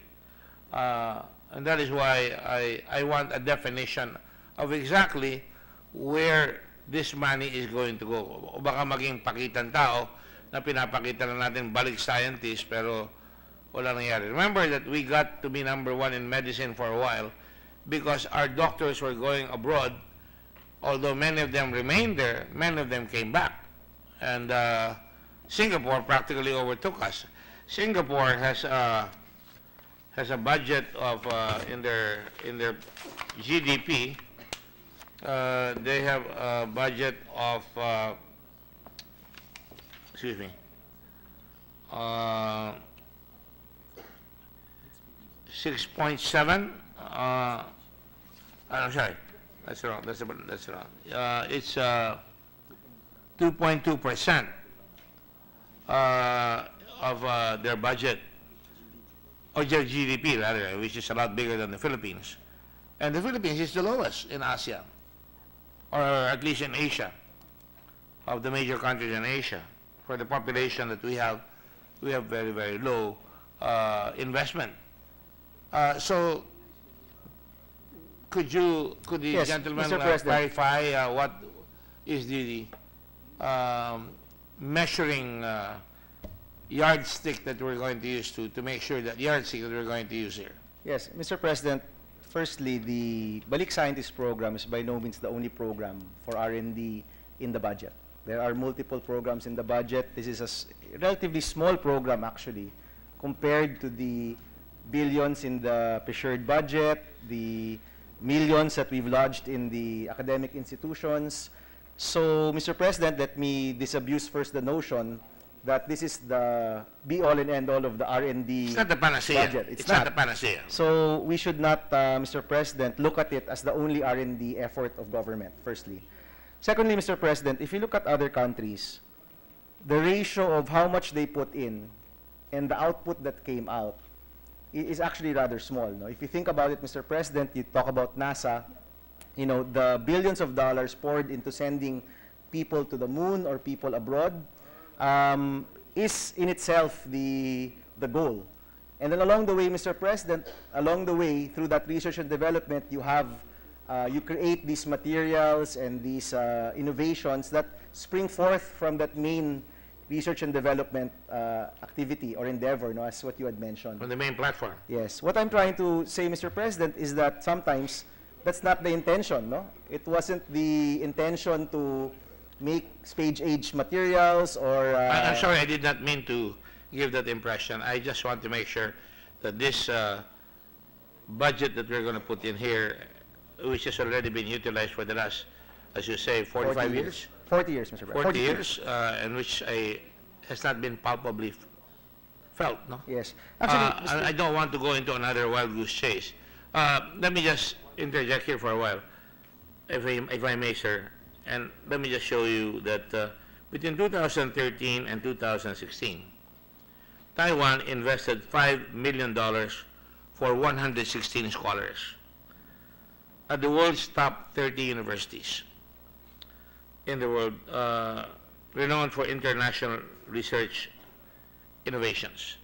So, to my mind, I would like to invite you, or the gentleman from Tarlac, to put together tayong dalawa, or si Ralph, as his Senator Recto, sorry for being informal, that perhaps that the money could be best used if we send more scholars abroad. Right now, DOST has a program, but they send them to local schools. All right? So it's important for this representation to understand that what we were going to put in here will reap good dividends, so much so that we will produce more scientists as we get these guys to come back here, teach in our universities, and perhaps the 600 million might be used to send scholars. I'm not shooting the bill down. I just want to be sure that there is some separation from the previous PD of President Marcos on Balik Scientists, and I'm not sure I'm satisfied with the result. I'm not sure whether this new bill will, and I hope, will improve the result.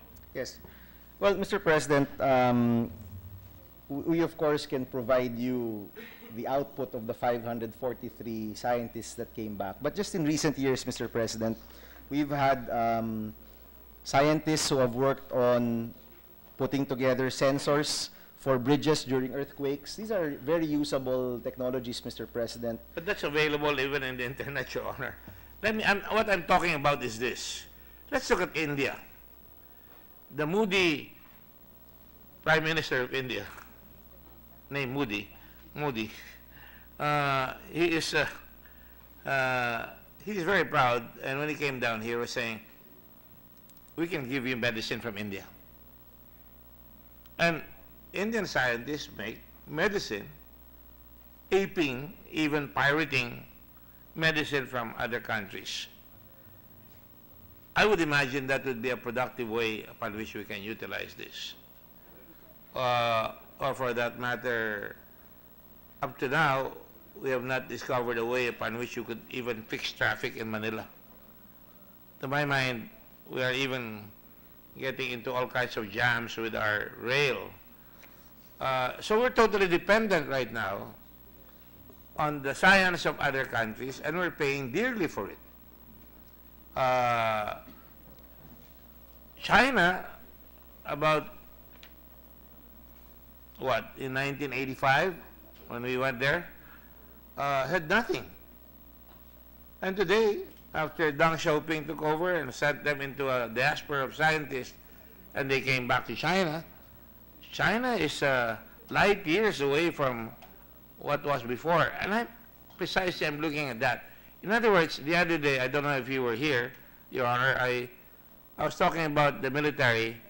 We keep talking about fighting the Abu Sayyaf. It's a task force. It is not a campaign. There's always a campaign in wars that finishes the job. We never quite finish the job with the pity-patty punches like this.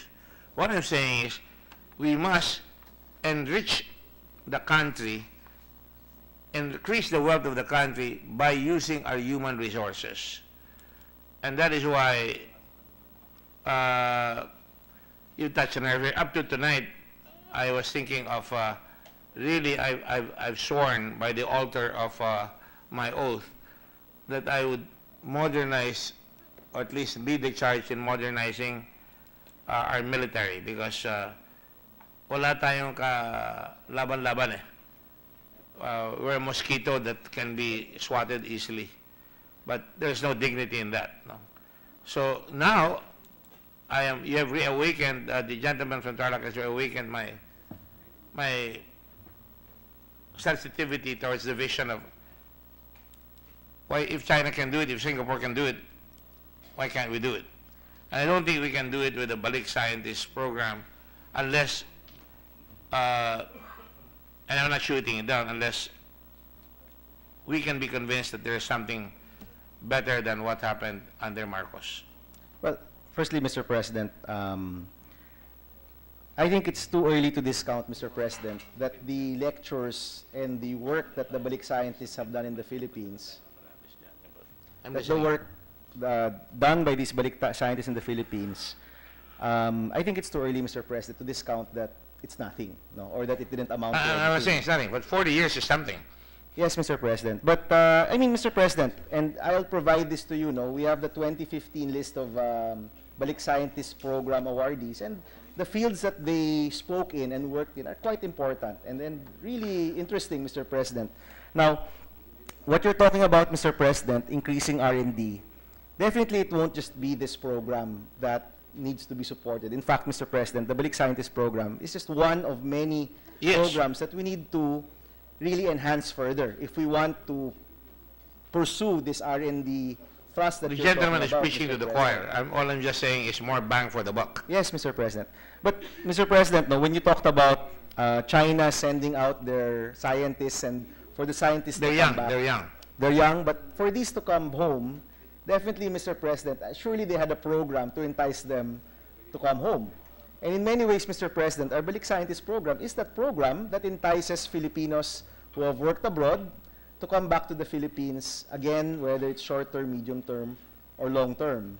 Mr. President, there are programs where scholars of the OST need to serve the government, and we can support that even further through the budget. But, Mr. President, this BSP program, which has been here for, again, 40 years already, the intention is to institutionalize this so that, and hopefully increase the budget. Actually, Mr. President, one of the goals of institutionalizing this program is to support it year on year, so we can actually have a more robust program of getting these scientists to come home and work here in the Philippines, thereby spreading what they've learned. No? So, actually, Mr. President, everything you mentioned about India knowing how to, we don't want to say copy, but knowing how to innovate on medicine from other countries, engineers in the automotive business who have worked in American companies coming back and setting up homegrown automotive companies in Japan. All of this, I think, Mr. President, can be supported and furthered if we supported programs like this even more. So in short, Mr. President, we're agreeing with you that we need to support R&D even more. With regard to, is it the right bang for your buck, Mr. President? This might not be the right time for that, Mr. President, but definitely we can provide you all of the different things that they've been working on. I would appreciate that, Your Honor, but I think Senator Rector and I, and you, and the gentleman from Tarlac, I'm sorry, is on the right page, on the right track. We're just trying to find a way on which we can facilitate and intensify the matter. So I would appreciate the work of the 40 years that the gentleman claims he has. No? But let me give another example of what I'm talking about, and also the negative aspect of this. Sometimes, I'll go to the negative first. Sometimes when you bring a Balik Scientist program here, he would be challenged by our own scientists. Scientists are like that. Pare-pareho lang tayo nag-aaral eh. Pag darating ka, galing ka sa Amerika, akala mo mas magaling ka sa akin. Ganun ang nangyayari. And the example that I want to make is when Pinatubo was about to erupt, I asked the late director Punong Bayan of FIVOX. And by the way, FIVOX does a good job of sending people abroad and being trained by geosciences people abroad. Because that's a real problem. Our disasters are a real problem. We have to marry the science with the disaster to look for the solutions. Kelvin Rodolfo came in. Dr. Kelvin Rodolfo is not even a geologist. He was aquatic, what is the term for it at that time? I cannot remember. Aquatic geologist or something like that. He was involved in something like that. No? And there was an awful lot of arguments. And of course, he was a very emotional person, and very, very, as most scientists are, creative people are. They feel sometimes depressed, that they cannot push their ideas forward. And that's the kind of challenge that we want to make here. Because creativity doesn't have a premium in this country, it appears, or for most countries that are growing. Para bang they are shown off by balik scientists when they come and nagkakaroon ng challenge. No? That's one aspect that I want to introduce here. But of course, that's a very poor example, only one out of many, I suppose. But the point is, we have to provide, the point I'm trying to make is we have to provide a premium for creativity. Scientists are creative persons. And that is why they want to keep to themselves in the laboratory, be given research equipment, be given all the materials. For example, dengue. Dengue is very unique here and in Asia. I wonder if there are balik scientists who are really studying how we can fight dengue. As it was, we ended up spending about 3 billion pesos in a quick buck to immunize only one region, I think, if my memory serves correct, and up to now, dengue is still with us. In contradistinction, there are other immunization programs where about 7 or 8 immunization programs, ang ginastos doon ay less pa than the cost of the dengue that we bought, and we were the guinea pigs. I'm revolted by that. And that is why, Your Honor, I would like to see a more deeper probe, if you will, on how we can get the R&D program. I mean, I'm not challenging you, I just want to make these propositions because I'd like to go deeper into how we can lead a campaign so that we foster creativity everywhere in our colleges. We reward it, and we reward scientists who will come back here with creativity and will create something that we can sink our teeth into.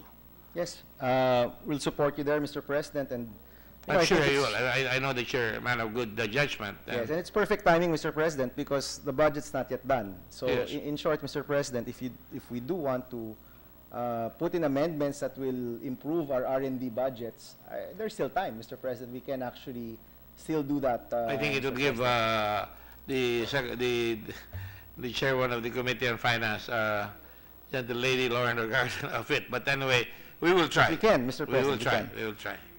And that's all I have, Mr. Chairman. I just wanted to put my insights into the Thank you, Mr. debate, President. not to criticize the measure, but to try and improve the science of getting scientists back in our country.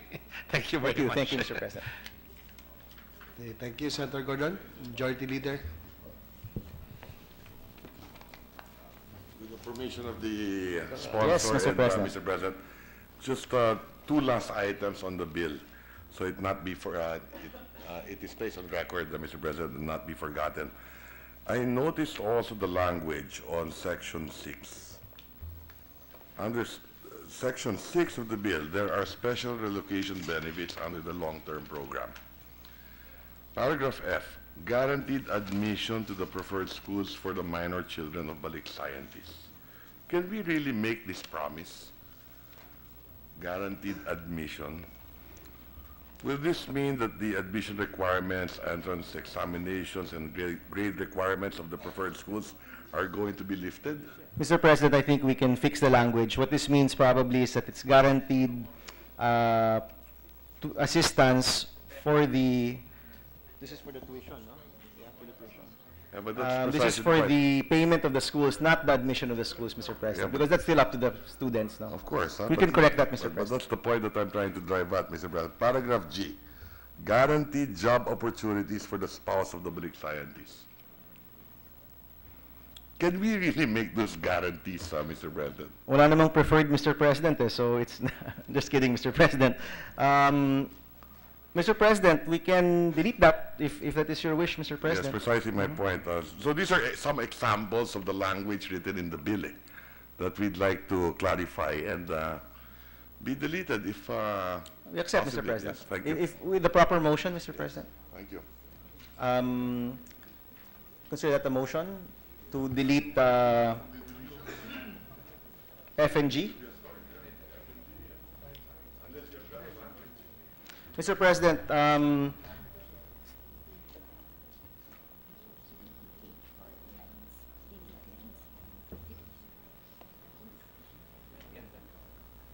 Mr. President, we're amenable if the gentleman from Batangas is proposing to delete letters F and G. We're willing to accept that as his amendment, Mr. President. Mr. President, the point of the intervention was really, what was the intention? It says here, as part of the incentive, guaranteed admission to the preferred schools for the minor children of Balik scientists. So if the purpose is really to provide assistance for the minors to study in schools, open naman ako doon. We can, sige, Mr. President. But, may we... But I don't think that you can have guaranteed admission. I don't think you have guaranteed job opportunities. So if the gentleman would like to improve the language at the appropriate time, Mr. President, we can do it now. No? I have my staff here is also talking to me. yes. If you may, Mr. President, I'll be the one to make the motion. Sure. Okay. Mr. President, we move to delete guaranteed in line 1, page 4, and delete guaranteed admission in line 1, page 4. This is letter F of section 6, and replace it with admission assistance. So moved, Mr. President. Is there any objection? There being none, motion is hereby approved. And then, Mr. President, on line 3, page 4, this is letter G of section 6, delete guaranteed, and instead replace it with assistance in securing. So moved, Mr. President. Is there an objection? There being none, the motion is hereby carried.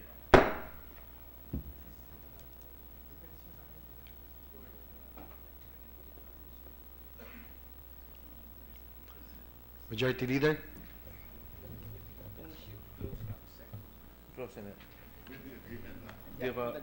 Mr. President, just to put on record, we have an agreement with Senators Recto and Gordon to improve some of the language later on in the BICAM.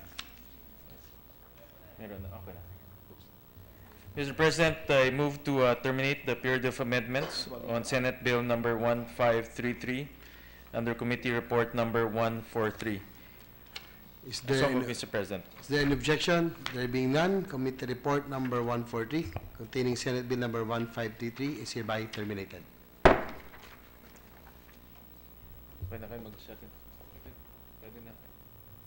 Mr. President, I move on second reading Senate Bill number 1533 under Committee Report number 143. I so move, Mr. President. Are there any objections?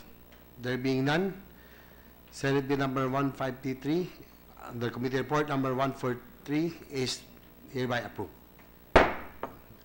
Mr. President, I move to suspend consideration of Senate Bill number 1533 under Committee Report number 143. So move, Mr. President. Are there any objection? There being none, consideration of Committee Report number 143 which contains Senate Bill number 1533 is hereby suspended.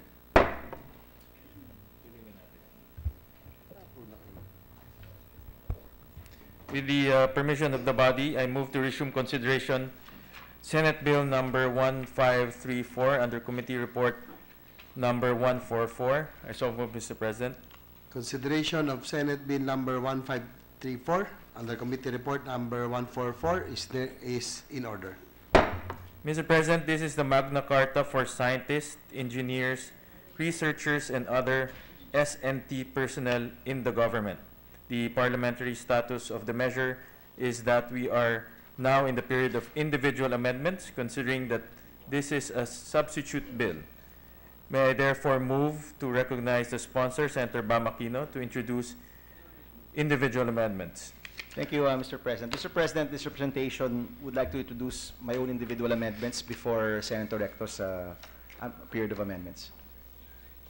Yes, Senator Aquino, please go ahead. On page 1, delete lines 1 to 3, and the subsequent section shall be renumbered accordingly. So moved, Mr. President. Are there any objection? There being none, the motion is approved. On page 1, line 4, after the phrase Section 6, add the phrase of Republic Act number 8439. So moved, Mr. President. Are there any objections? There being none, motion is approved. On page 1, line 15, after the phrase Section 8, add the phrase of Republic Act number 8439. So moved, Mr. President. Is there any objection? There being none, motion is approved. On page 1, line 19, after the sentence ending with the word activities, add the proviso which reads as follows: provided that the heads of agencies shall abide by the guidelines promulgated by DOST for the certification of non-DOST personnel doing STA and their entitlement to benefits provided in this act, period. So moved, Mr. President. Are there any objections? There being none, motion is approved. On page 1, line 20, after the phrase Section 16, add the phrase of Republic Act number 8439. So moved, Mr. President. Are there any objections? There being none, motion is approved. On page 2, line 43, delete the sentence Republic Act number 8439 is hereby amended. So moved, Mr. President. Are there any objections? There being none, motion is approved. That's all for my individual amendments, Mr. President. Majority Leader? Senator Ralph Recto also has some amendments. The Senate President pro tempore is recognized. Thank you, Mr. President. Again, some clarification. Yes, Mr. President. When was Republic Act 8439 passed?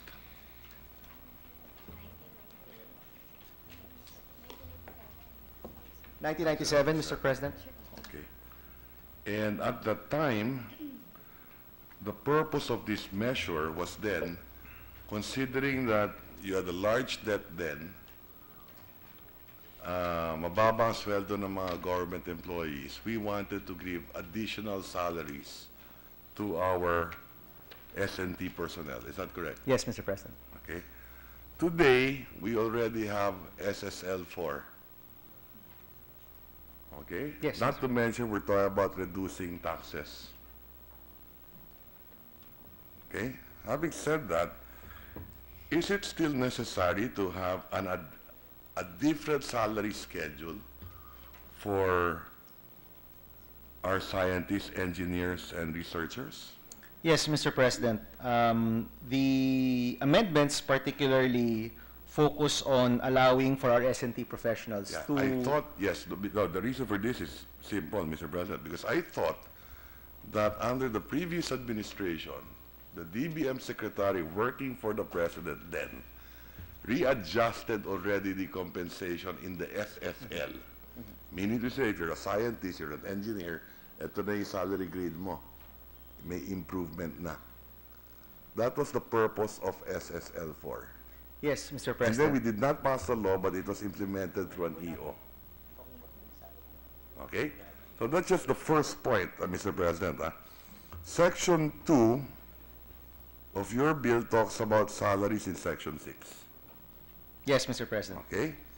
So the first is, did the department ever have a different salary scale for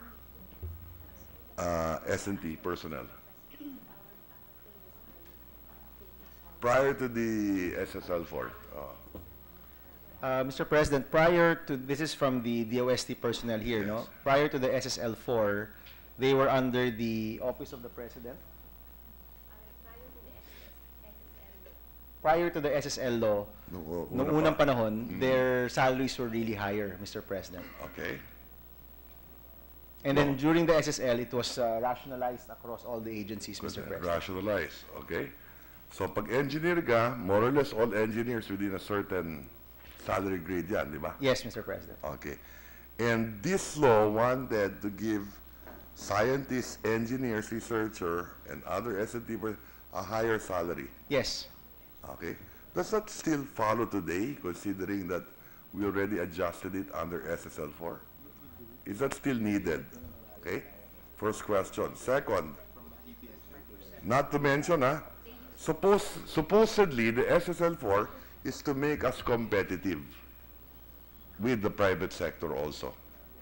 In fact, our teachers are paid more now in public than in the private. Yes, Mr. President. Right?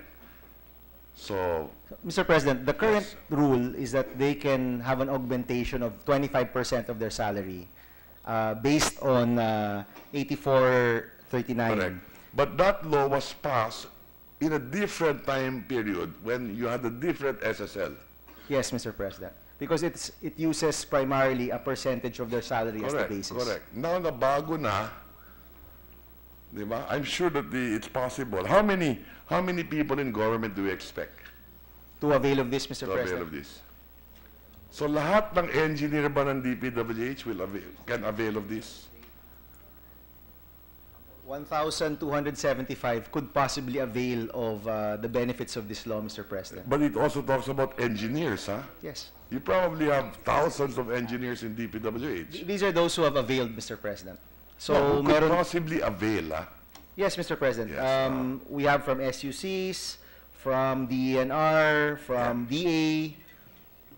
No DPWH have availed, Mr. President, but... So it's possible that they could. Yes. Okay, so that's where the problem is. That's one, okay? It will create a distortion in the salary structure, Okay, now, second point. I invite your attention to line 9. In addition to that, it says here, in addition, there will be no set limit to the amount of additional salary or honoraria. Is that the intent? Yes. No limit on salary or honoraria. Yes, Mr. President. So Mr. 10 President. million each pwede. Pwede, Mr. President. 20 million each pwede. Pwede, Mr. President. 100 million each But, pwede. Mr. President, this will not be taxpayers' money. Usually, Mr. President, Section 6 talks about salaries. The first line, the existing law on salary scale of government employees, it all talks about salaries here. A new salary scale should be developed by the department in consultation with the DBM and the Civil Service Committee, subject to the approval of the President. Mr. President. Addition, yes. in addition, We're talking about the addition here, Mr. President. yeah, government personnel also, right? If I may, Mr. President. Yes. The- No, but let me read it first, huh? In addition, there will be no set limit to the amount of additional salary or honoraria that scientists can receive as compensation from internally or externally funded grants in aid. So karamihan ng DOST fund is grants in aid din. Yes, Mr. President, if I may, no? Firstly, Mr. President, we have to put into the record that this is not done based on the whims of the scientists themselves. This is approved by the Secretary of the No, that's not the DOST. point, Mr. President. No, Mr. President, What I I'm just, saying- if I may finish, Mr. President, no? No, what I'm only saying- because, Mr. President, But I'm not questioning the whims of the No, Mr. President, Secretary. only because, Mr. President, when you say, pwedeng 5 million, pwedeng 10 million, pwedeng 20 million, pwedeng 100 million, of course, Mr. President, it's possible, but... No, Mr. President, no, the point is this. I am mentioning that because it's written here. In addition, there will be no set limit to the amount of additional salary or honoraria. Yes, Delikado Mr. President, yun. if I That's may what- explain. That's the point that I'm If I may explain, driving Mr. at, President. yes. Firstly, Mr. President, if may I get some silence, please?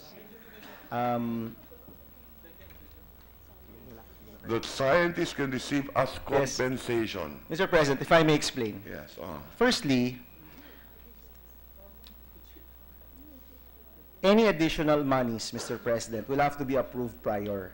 Now, the reason, Mr. President, Who why approves it prior? it's the head of the agency, Mr. Well, this President. can be abused. That's my point. Okay, Mr. President, if I may These are finish. government employees. Am I correct? Yes, Mr. If I may Okay. finish, Mr. President. So they're above the salary standardization law na. Then they can get, in addition to that, May I no finish, Mr. limit President? salary and honoraria. May I answer, Mr. President? Yes, please. Okay. So firstly, Mr. President, the first Can part... they or can they not? Mr. President, That is the firstly, question. Can they or can they not? Mr. President, the first part of Section 6 talks about salaries. Yes. And you're correct, Mr. President. This does exempt them from the current salary scheme. Correct. Okay. It's in the same paragraph. Okay.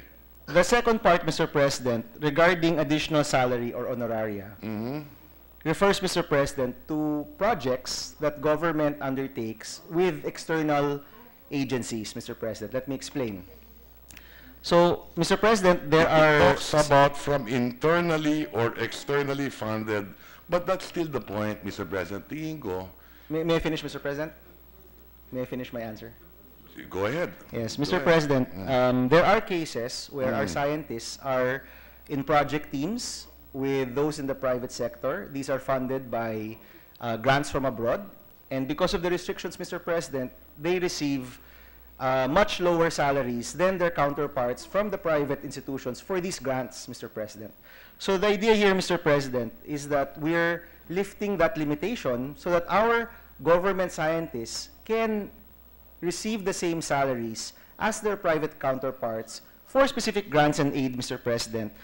But we do have here, Mr. President, a kulatilla or an additional part that says, as long as this does not entail additional expense from the government. Even the language is terrible, Mr. President. It talks about internally or externally funded, and that's why we're discussing this. Yes, Mr. President. From grants and aid, provided this is part of a previously approved budget from the funding agent and does not entail additional usual expense to the government. What does that mean? Means, Mr. President, that this I'm extra honoraria sure this salary- can be corrected, no? Yes, Mr. President. So This let's work additional... on the correction na lang. Yes, Mr. President. Instead of the in- debating. Yes, the intention there, Mr. President, is that no further taxpayers' money should be used for it, Mr. President. Okay, so maybe I should end my interpolation and wait for, we will craft the possible amendments, Mr. President.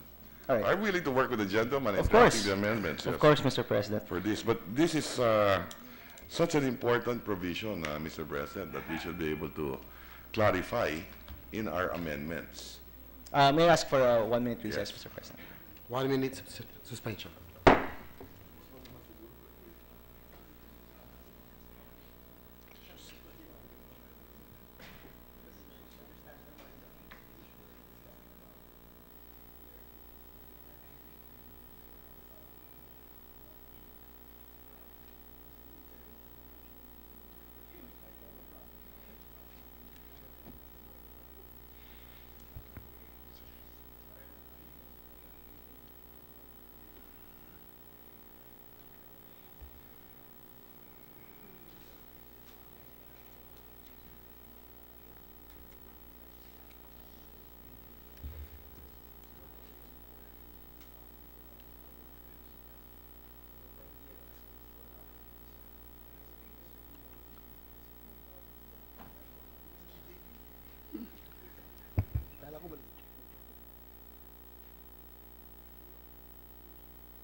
But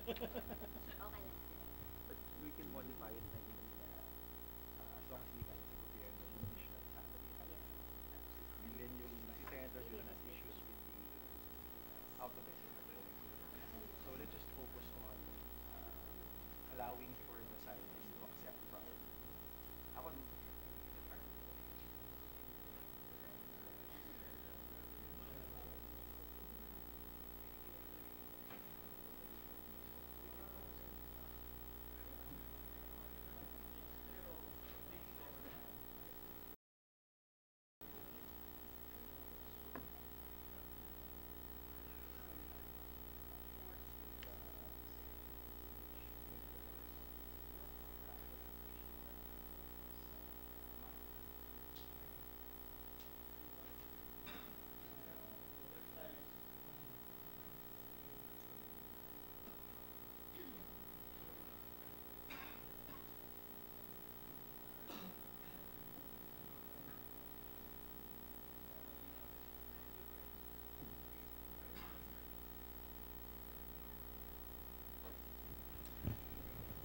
Session resumed. Session resumed. Mr. President, I move to suspend the period of amendments on the Senate Bill number 1534 under Committee Report number 144. There being none, consideration of Senate Bill number 1534 under Committee Report number 144 is session until 10 a.m. of tomorrow, Wednesday, November 22 of 2017. I so move, Mr. President. Session suspended for Adjourn.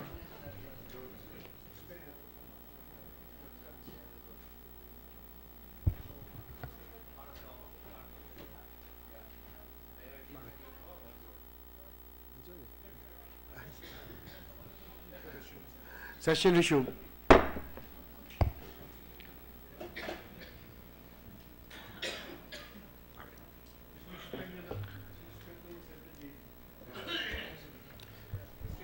Mr. President, I'll restate the motion.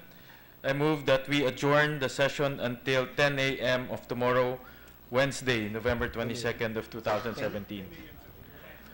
Is there any objection? There being none, the session is adjourned until 10 a.m. tomorrow, Wednesday, November 22, 2017. Monday, 10 a.m.